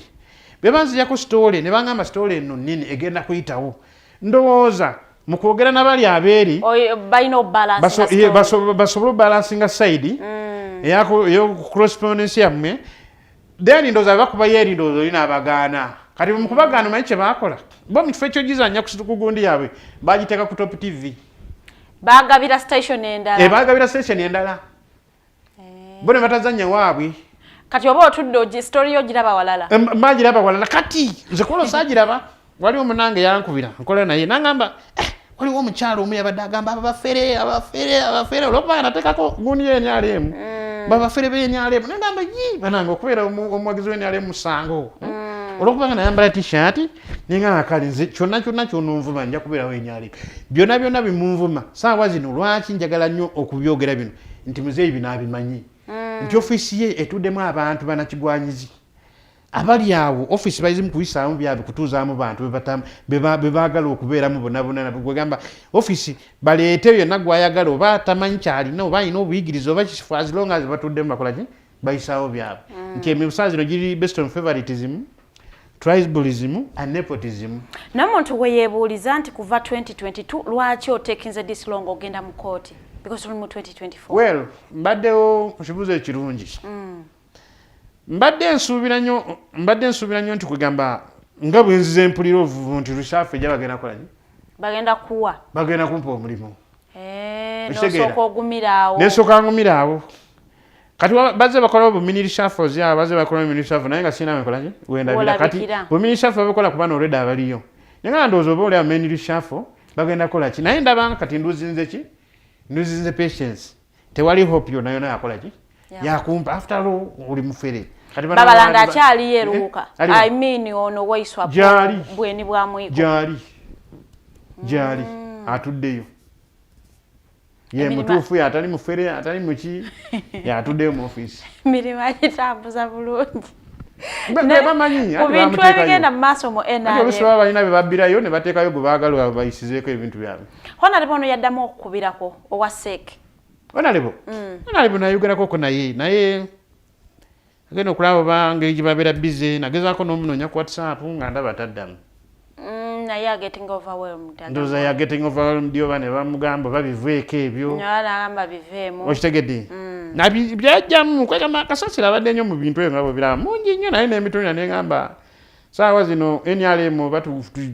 wegamba bavuemu nve kubanga omugaso gw'okubeera mu kibiina kino saawa zino wenjogerera NRM yajjudde banagigwanyizi bangi ekibiina kyaffe saawa zino kituuse okuluzinga abantu ate nga okuluzinga abantu mu kino nti tolina nawe ogenda kuddukira ne bonoddukira mu position naye waliyo agazibu gaayo abantu kabasigale busigalawo abeerewo nga kugamba ali awo alina ne partisan akola ebyakola kubanga NRM saawa zino erimu efyu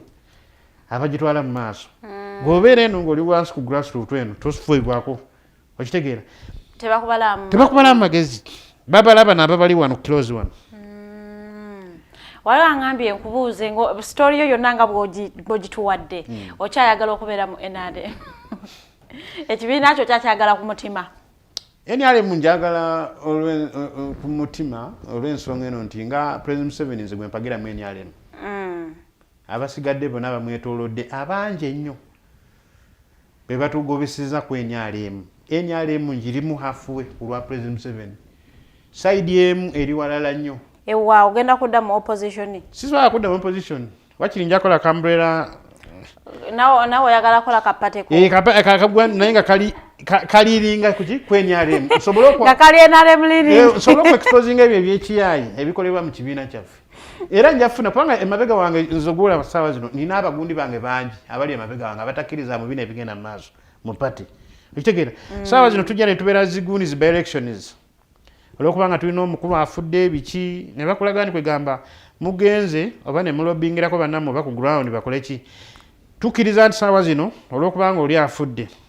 tosobola kugamba nti ino ojja kuleeta oba mwana we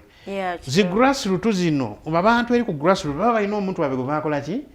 gwabadde bannaye nga bagamba waaye bwe tuba tufunye saawa zino kale nga baba aliwo election oba okulonda kwonna tujja kugenda n'omwana waffe kubanga yatutegeera naye kati olwokubanga oli afudde ne baddira ne baleeta omwana w'oli ne bateeka omu senti ne wesanga muli mu kustragolinga mu kuwangula akalulu ka election kubanga eri ku ground abantu baluzinga ki baluzinga amaanyi babadde n'omuntu wabe gwe baagala yasobola otegeera ebizibu byabwe kubanga babadde naye ne muleeta owammwe saazi ekibiina kiri based on favoritism baleeta buleesi basanyuse omugenzi anayisaawo nakani waabwe okitegeera ndowooza n'okwongera okuma obugagga bw'oli afudde okitegeera gamba tukyali awo kwegamba ebyempeereza saawa zino obukulembeze saawa zino buli awo muntu ayisaawo kiki afunye eki kyagenda okulya tewakyali kuyamba gundi muntu wa bulijjo so NRM girimu olw'ensonga nti kugamba bino byonna bigenda mu maaso President Museveni yagezaako balansinga ekintu kye naye abantu bano banamwetoolodde bamubaza bubi nnyo ebintu bino weewaawo kampiteekoko mu comments katono nnyo omukulu Norman agamba mwebale kuweereza oyo mugambe nti akyakaabya kajanja olaba Museveni alimba General Koreta n'amuwa obwambasada nga talina ggwanga mwamusindise era muyiza ambasada atiraji atoolwa abisaati agume enaku emukalakatenga ffe oba agezeeko ssente z'emyoga alondemu embaata naye obwa RDC abwesonyiwe ffe ebya NRM twabivaako dda tuli eno tuyigga misu batugambye mbu emisu gyatunzi e Bulaaya so no munna agamba omusajja bamuwa obwambasada ne batamu wansi is there is ambassador at large so naga naye oba naawe nga ekintu kyakuyita mu ngalo there is no way okuba ng'oddiza office naye tomanya buli omu abeera n'omukisa gwe olowooza emivuyo gino egiri mu NRM mu kibiina kyammwe muyinza gimalawo mutya emivuyo egiriwo mu NRM nga President Museveni mwenyewe alina ovaayo abeere nga bwe nayogere grassroot abeere nga kugamba ayongera nnyo amaanyi ku grassroot level abantu babencouraging abantu babawe obusobozi okubeera nga basobola okwezimbira ekintu kyabwe okuviira ddala grassroot so ekibiina tekirina kubeera eno nti abakulu bagwe balina okukola ki bo balina kukola just implementation n'abantu bano abowansi bano sobola okukola ki okwesaliranga mu gundi zaffe nolowooza gino emivuyo gino egibeerawo Museveni aba agimanyiiko ekyo kyogedde bulungi emivuyo gino aba tagimanyi nkigamba bwe nti mu issue yange eno nzize naye kubira enduulu naye nga gundi ezimu bazibloki nga platforms ezimu bakola ki tebaagala bimutuukeko kwaja bagamba how did this come to happen saawa zino omusajja ntambula ne document eyo office ya president mwensuubira nti office erina okubeera nga eri occupied with competent people buli omu bw'alowooza okitegeera naye bwe muddamu response bwetyo ng'ejjudde butwa kitegeeza abantu mmwe nti reports zonna jjukira abantu balina reports nyingi ze balina okuwandiika nga bazitwalira president kitegeeza reports zonna ezibavaamu ezigenda wa president zonna zijjudde butwa okitegeeza za bulimba kubanga obulimba obuli mu gundi mu document yaabwe nga basayininga okitegeera oli naddira peni n'asayininga signature nene nnyo nnyo eringa akayumba olw'okubanga avunaanyi okitegeera naye mwamala wiiki namba mukolagana n'omufere from the start bwe balinga bye bagamba tetwategeeza gwe so mu kino Uganda ngamba President 7 alina ekizibu ky'amaanyi abantu bano abamwetoolodde bano be basinza okuliisa abannayuganda akakanja so kati bona abayiwe alondeyo abapya definitely alina olonda abapya era tumusuubira nti mu reshuffle eno nti oba oli ajja tusurprisinga aleeta abantu abasobola okumuyambako oweereza eggwanga lino liri endowed with a lot of opportunities omunnayuganda asobola odyeyagaliramu nga kugamba buli munnayuganda asobola okubeera mu Uganda eno neyeyagalira mu ggwanga lye naye abantu abeetoolodde President 7 beenoonyeza byabwe bano bakada basinya kada betwalanga bakadas ekintu abantu bakiryamu buli babala mmere ya leero tebakyayagala NRM yalya balinga abagamba nti no after them NRM tejja kolaki tejja kubeerawo nti bajja kubeera kyovola abaffe abakyalina omutima gw'NRM tulwanisa nnyo kati kasasiro bwati obuyayi bwe buti bubeere nga butuuka wa muzeeyi mugambe naye muzeeyi ndi muzzukulu muzeeyi ndajjanye nnyo oyingire mu nsonga yange ndina obusobozi obusobola okuweereza abantu bonna naye muzeeyi namalibwa obudde bungi netuuka n'okuyitibwa mufere naye muzeeyi lwaki ngenda mawulire lwaki ne babiblocking era mu bino nze wemugambe nti ngenze byonna mbikoze babiblockinze saakati saawa zino yagenda mu kooti njagala banyonyole kooti kugamba njagala kumanya nti no oba okubeera omunnayuganda musango oba okubeera muna NRM oba okubeera omuna NRM saawa zino musango n'okuzaalibwa obuzaalibwa okubeera omunnayuganda saawa zino musango okitegeera kagamba bitegeere bwene kubanga kooti esobola bitimulako negamba negamba waliwo ekikyamu okitegeera so tubiikiriza byonna well waliwo nti mistaken identity nga bagamba by the mistaken identity baali bakikolerawo from the start ebino naye nisuubira biri online balina ebifaananyi balina ki okitegeera by the time erinnya okufuluma mumanyi gwe muwa nompita Waiswa Paul olina ki nembiraga byonna ate nongamba mistaken identity kati ani kubona nga ani mufere bo be bafere balabika bo be bafere onangambye Farida oyo mwami yasobola okunyonyola NRM entuufu alinde gavumenti ya Bobi Wine ejamu obwa RCC ate obwe Kampala kuba yo NRM ya bafere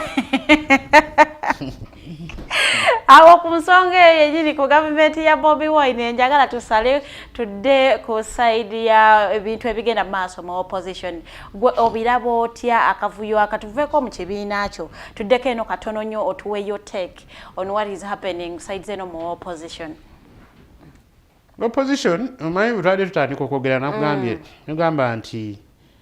mu multi-party dispensation democracy yes olina okugeza nti ruling party erina okubeerawo n'abajja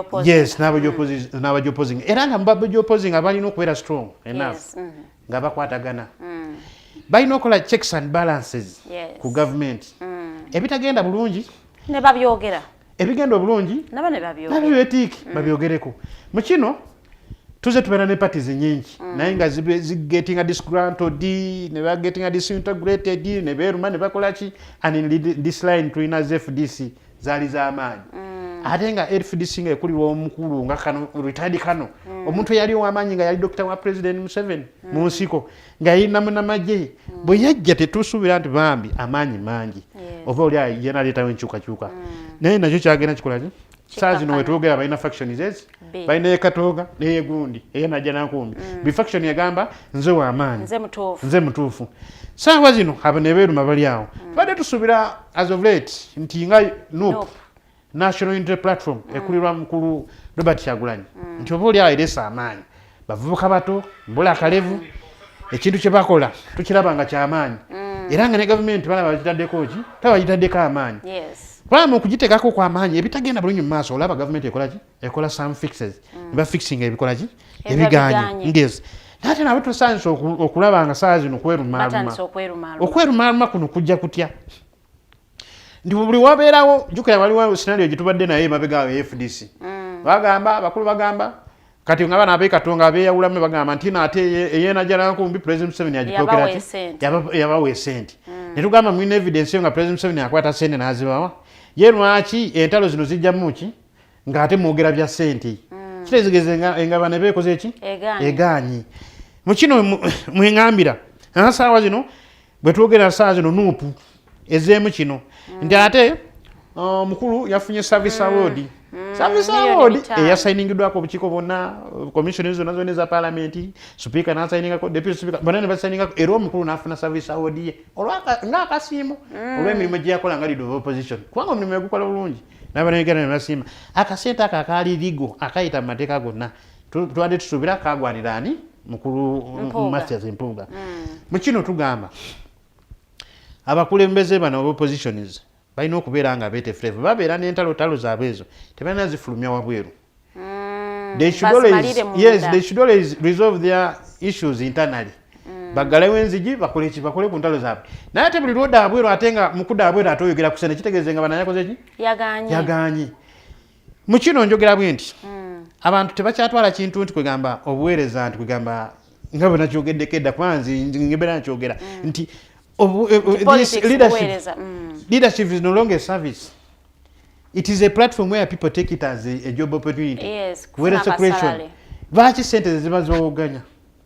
lwaki twawulira egundi enajja nankumi nti ate biki Museveni abawa sente naye ate jjukira tulinawo ipod waliwo sente zigiyitamu buli kibiina kifuna sente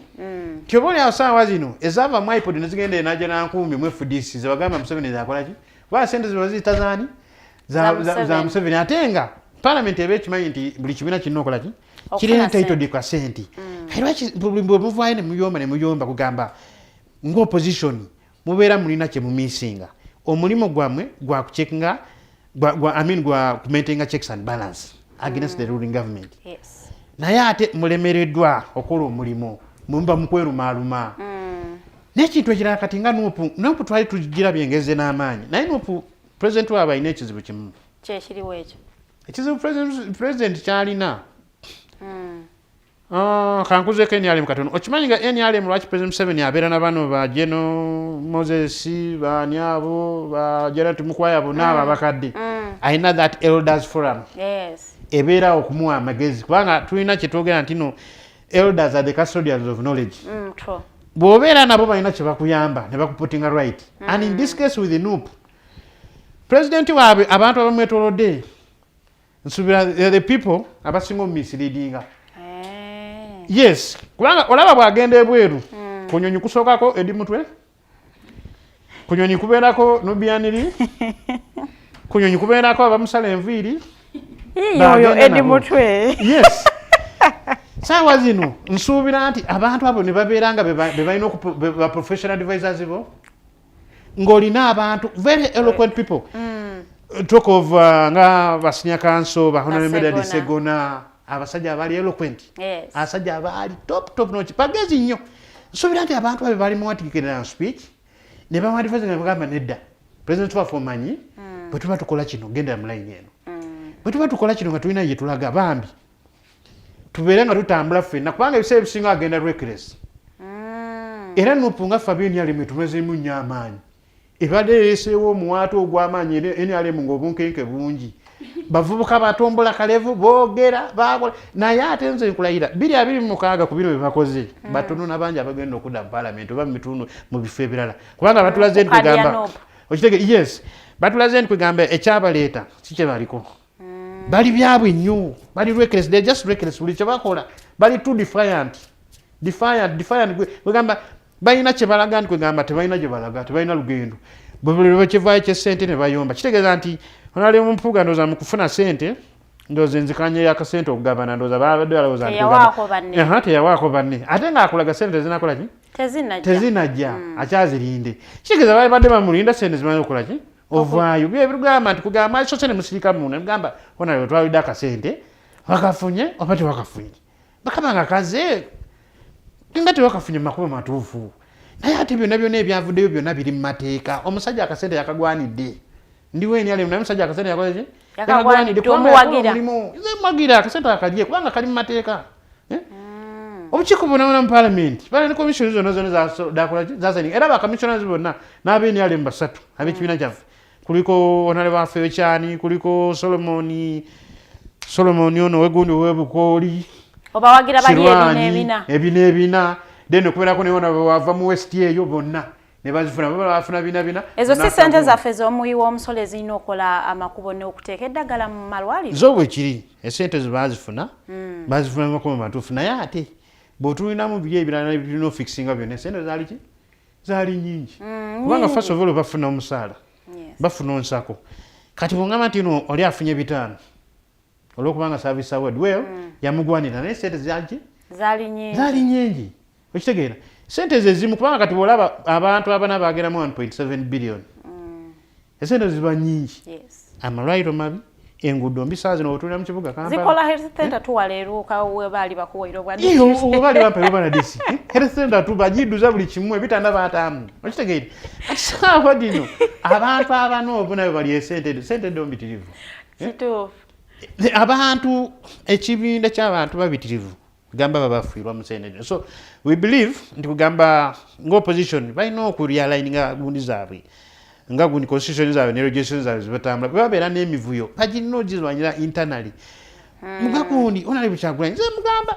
sajja yali alesa amaanyi naye bw'agenda mu gundi mu speed wetu gy'agenderamu n'otuula ku muntu gwali baddenga ogwotwalanga oyeebuuzibwako ate saa zino onomulabanga threat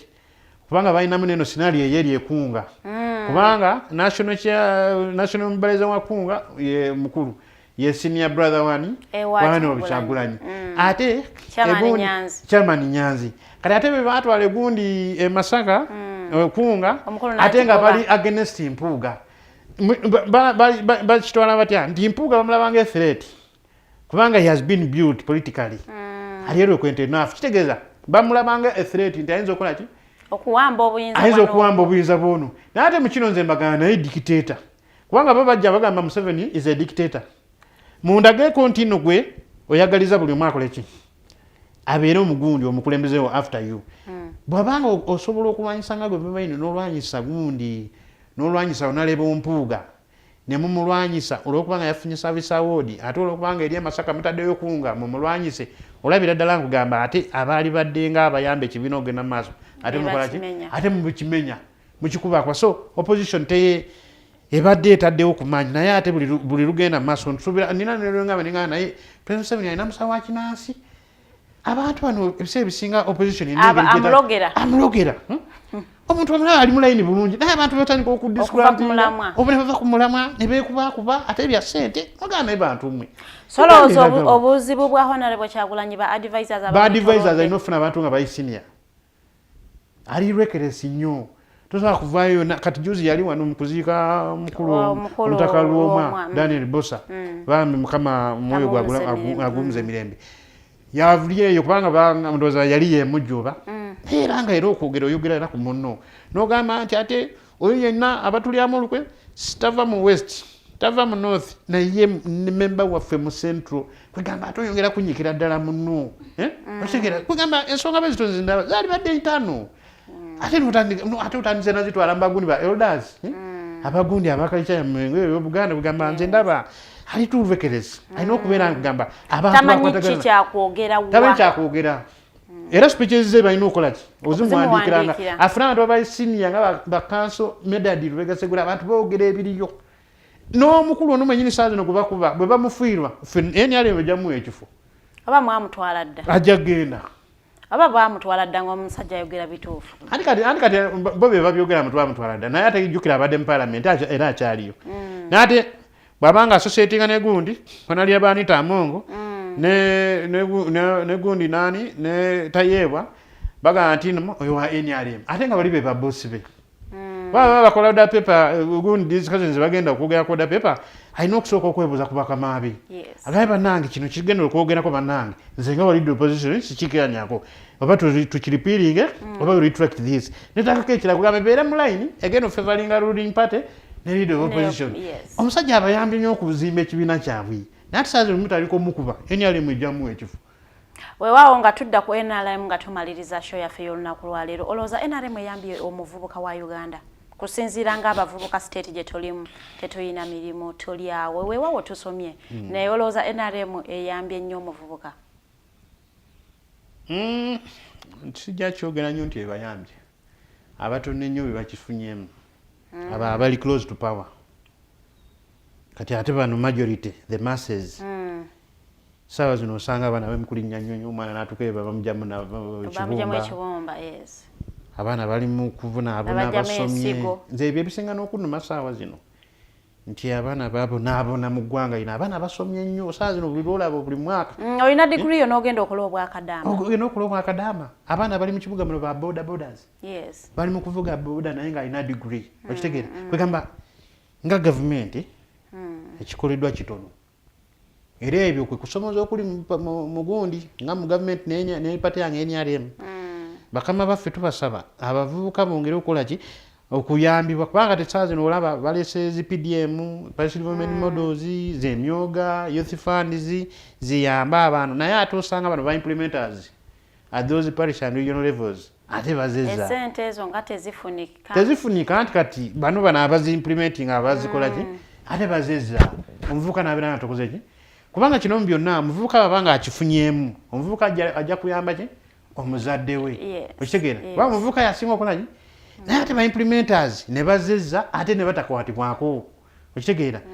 kwegamba yembeera eyo programs nyingi ezize zibeerawo parliament ng'ezireese ate mu mutima omulungi ne president ng'agenda azasentinga kola gamba azigende zikole ki ziyambe naye mu kuyamba teziyambye ate ba implementers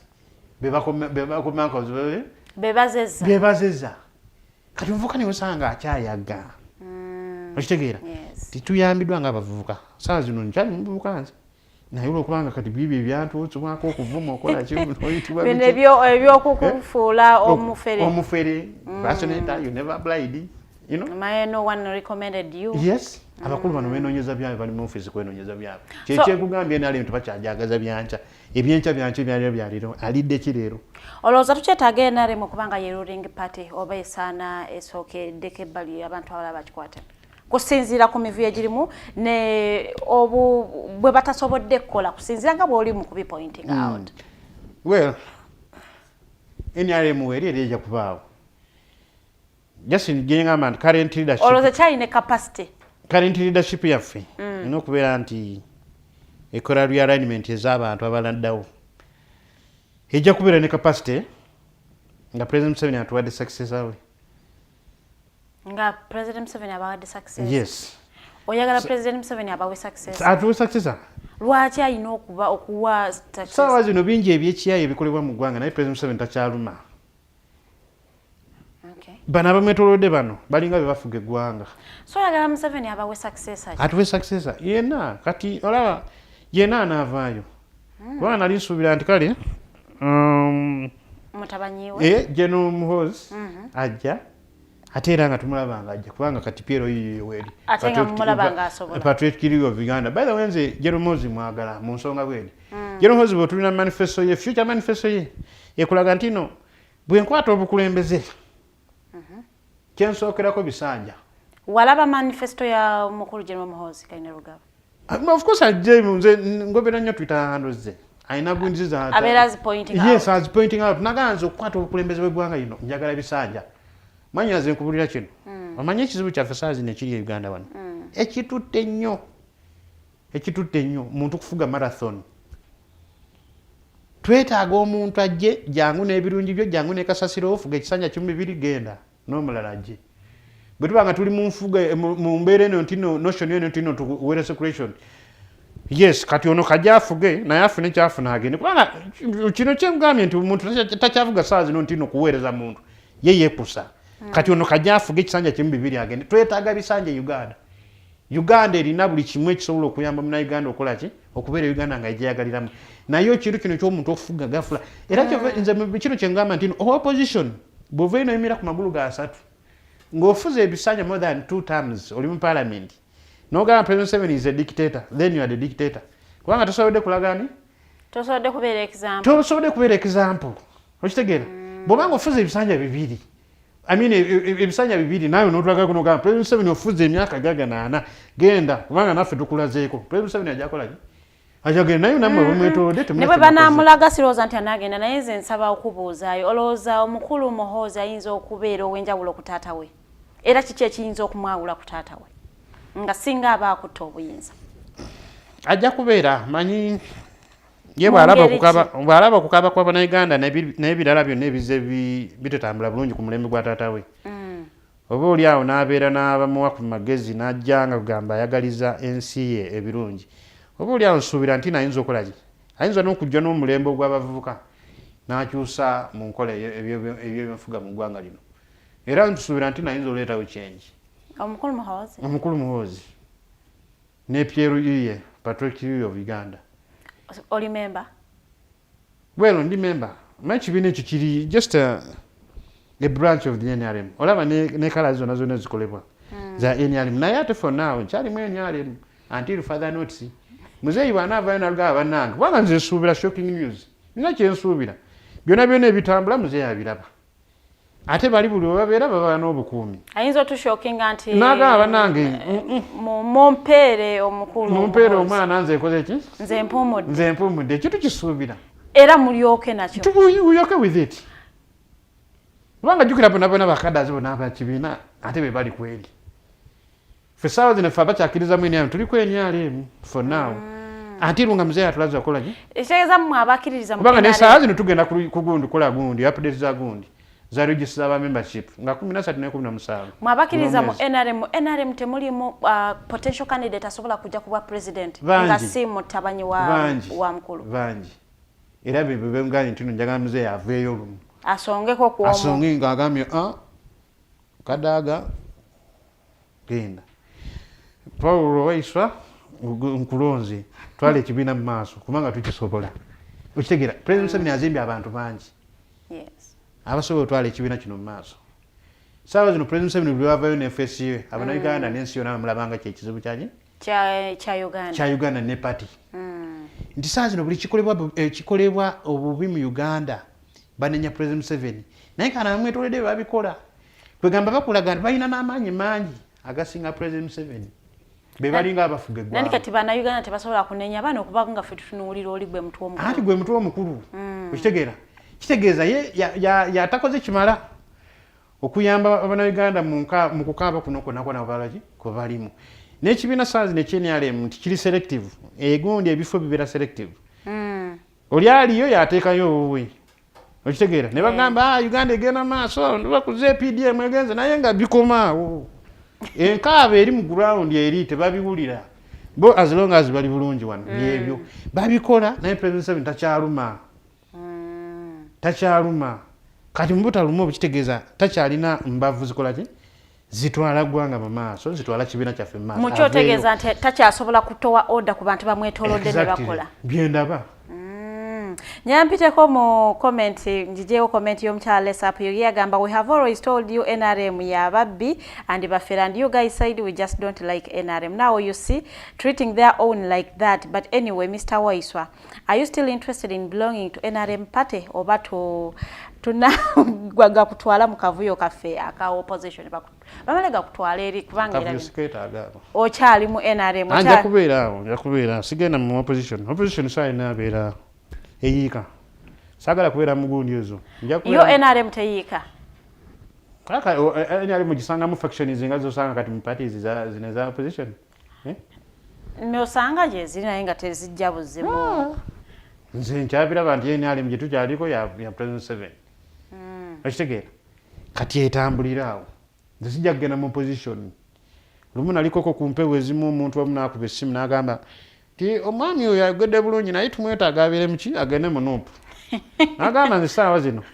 sijja kubeera mu nuupu nja kubeera mu NRM naye erina ebizibu byayo ebizibu ebyo byenwanyisa biggweewo naffe tugyeyagaliremu nammwe mulwanyisa ekyammwe okitegeera kati wonaagirwanyisiza biggwewo banna bate bagijjeeku mu buyinza nemanya byonna bijjagenda Katonda y'amanyi obudde obwo ojja kuba nga gwakyali nga gwaze mu opposition nja kuba ntonzeewo ekyange nga tumalire nina abantu abanga abali emabega wange abaagaliza NRM ebirungi tujja tondayo ka umbrella organic faction era ffe tugenda osooka oteekayo ka faction abava mu NRM tubeere n'akaffe nga bali Kyaddondo tubayite ba NRM block nga bali Kyaddondo baffe tuli gundi nga mulinayo musimbye amakanda naye nga tukozesa kabonero kekamu ne gundi zonna ziriko President Museveni nga national chairperson y'ekibiina ku mulembe guno ogwa President Museveni tujja kikola bikibanga tugamba era bakukikiriza kigende mu maaso anti kati byebyo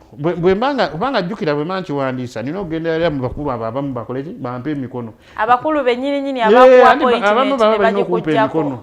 Nedda ngenda eri kuseeke bano abayayi ba official president tombulira ndina kugenda eri kuseeke yennyini be balina gundi emikono be bakuwa emikono ogamba nange njagaliza enyalema ebirungi naye temukoze kimala kanteeke ka faction yakamu naffe tutandika okulanga tumobilizinge twongere okusimba amakanda g'ekibiina kubanga mwe mulinga mutakifuddeeko ekitegeera era nze enyalema egendera ano nze njiraba gyeraga ng'opposition eyimiridde bulungi bakama baffe bayinza okugenda n'ekibiina kyabwe kati mbuno omwana asinga okwagala ayinza okwagala family taata we gye yasitandika okusinga taata mwe abaana ba NRM bezadde muyinza okwagala nnyo NRM okusinga bba abagitandika of course kati lwaki tetujagala bazadde baffe baddemu NRM tujjajjagala era even after President 7 NRM n'aba ekyali tujjajjagala kubanga gisigalamu oba eri mu buyinza oba teriimu oba teriimu kati UPC zaafugadda era nazo zijja n'abazikiriza zirina ne president okitegeera balina ba legal advisors balina ba secretary general era weziri NRM naye bwe Katonda waayituyamba nga tesaanyeewo n'abakulu akagambo kaakaterekeka obugambo bwo eri omukyala Milly Babalanda n'abantu bonna abaleeta confusion eno mu appointment yo nga tomaliriza show yaffe abakulu mu office ya president nze mbasaba busabi bakole ekintu kimu banyambe bampe ekyokukola oba bwe baba nga tebalina kyebagenda kumba banziriza ebipapula byange ne information yayo yonna gye batuulidde ngikumeko omuliro kubanga tebalina kyebajagaza n'ekirala balina okumanya nti abannayuganda bonna bagwanira kyenkani okumanya omulimu gwabwe gwe balina okukola otuule mu office omanye nti no ekyandeeta mu office kola ku lw'abannayuganda bonna so si ku lwa mbuto zange n'abo abaneetoolodde office zino zonna bo mulimu nga ba stewards ab'abannayuganda kati okubeera steward kitegeeza office si makaago mwokolera akavuyo ovumagane okole ki olina okukola ekintu ekirina okola kubanga saa zino olaba in this line ndi ku office ya president office nene nnyo ya kitiibwa so mulina okubanga nga abantu abagirimu bali competent enough bamanyi kye bakola bali technically fit okubeera nga bayambako okuweereza president in the interest of the Ugandans. So mukino mbasaba banyambe mufune ekyokola kubanga nsuubira lushafu ejja nze njogedde bingi sirina gwe njogera nti nomwogerera bibi olw'entebe yo biki bikya njogerera byange information yange gye mutulidde nnyingi njagala information yange mugikozese effectively mfune obwenkanya naye mukulu Waiswa wali otamuzizaako application ng'osaba emirimu applications kola gy'osabye emirimu ne batakuwa bakuddiza ebipapula okuddiza ebipapula kati oyinza okujja ngaano ku digitooko n'osabawo omulimu ne batakuwa ne batakuyita bakuddiza ebipapula anti kati lwaki tobinziriza bwe obyagaza ki babirekayo for just in case singa tukwetaaga anti kati ekyembagamba nze nanti nabo babiyina babikuuma bya just in case tebasobola bikuddiza kati bwe baba nga kibasobola kibalikoze ne bayingamba nti information yo tugirina nga baddamu gundi ebo tunira gundi response nali nsuubira bajja biddamu kubanga bwe naba empapula nali nsuubira nti bajja twala obudde bakole due diligence bateekewo embeera bateekemu some lines cordial lines bagambe nti information yo tugirina era tulina kyetukolako naye ate otuuka okuvuma obuvumi kitegeeza nti n'ebintu byange byotulidde byonna tebirina mugaso ate nga nze nsuubira mu bino oba obisirikiridde byebyo ebireeta in future ba ghost workers babituulidde gwe nanyini byo gy'oli oli mulamu ne batandika obifunako omusaala obusiimo bwonna naye nga gwe ebibyo gye biri bitudde byebyo ebireeta ba ghost workers saa zino bakugamba nti uno biliyoni oba 5.7 auditor general zeyabala oba omwaka oguwedde nga zagenda ba ghost workers kitegeeza balina amanyago balina akaunti namba kolina oteeka omusaala kitegeeza biyitako bwe mpogana ne ngamba muziriza ebyange mubiretracting mugundi mu record system mubyagazaki nze mbinzize kati baba nga tebabikuddiza nze batandikire ku byange omanyi tulina okola history mu bubine bulungi nze munziriza ebyange nti abajja gamba waayo oli yasaba gundi ze ne tuzinoonya mu gundi mu record system ne tuzimuwa nzikumeko omuliro mbyagazaki naye era ne bwe banakuddiza bino already oli mu system kati bino biba tebyetaagisa nyo already ebintu baba kale kambere mu system then nsubire birungi dani okunvu n'okubulookinga media. Mubadde balabi balungi okuva gye tutandikiddeko ssaawa 2 paka netuwunzikidde show yaffe y'olunaku lwaleero. Mbadde n'omukulu Waiswa Paul ono ng'alina obuzibu mu ofiisi ya president bamuyita ne bamuwa appointment letter ne kadi y'omulimu ne bagimuwa ne account number n'akasente ne bakamuwa. Ogenda kubanga ofuna akasente bwe kati bwe tunajjako omusolo ojja kutwala eka yo take home will be this. Munnange nno yagenda okutuuka ku ofiisi okureportinga nga waliyo omukulu eyamezeeyo dda naye ng'ate naye bamuyita Waiswa Paul naye ate okuva mu ofiisi y'omukyala Milly Babalanda bategeezaako nti omukulu oyo ye Waiswa Paul bwamwiko erinnya eryokusatu ne balyongerako yadde nga ku appointment letter tekuliiko mannya 3 kuliko mannya 2. So nno kino kitegeeza nti osanga waliwo maybe confusion mu mannya omu n'atwalamu ekirala naye omuntu we yeebuuliza lwaki oli teyagenda n'akima appointment letter. Appointment letter baprintinga 2. So nno ebibuuzo biba bingi nnyo ebyo n'obisanga wano waffe Uganda ebyo bisuubirirwa ddala naddala mu government ya NRM because everything is going left, nothing is going right. Naye nga tujja kubanga abantu banoonyaako story tujja kubanga tukyaji followinga bw'anaaba agenze mu court story tujja girabanga tugizannya wano nga tulaga ate bityawe binaaba bitambudde. Njagala okubaagaliza olunaku olungi olunaku olw'enkya ssaawa 2 zennyini tujja kuba tutudde wano mu Mbejja Luwede Lilian n'omugenyi waffe gwe tunaaba tufunye nja baagaliza a very very beautiful day. Mweraba.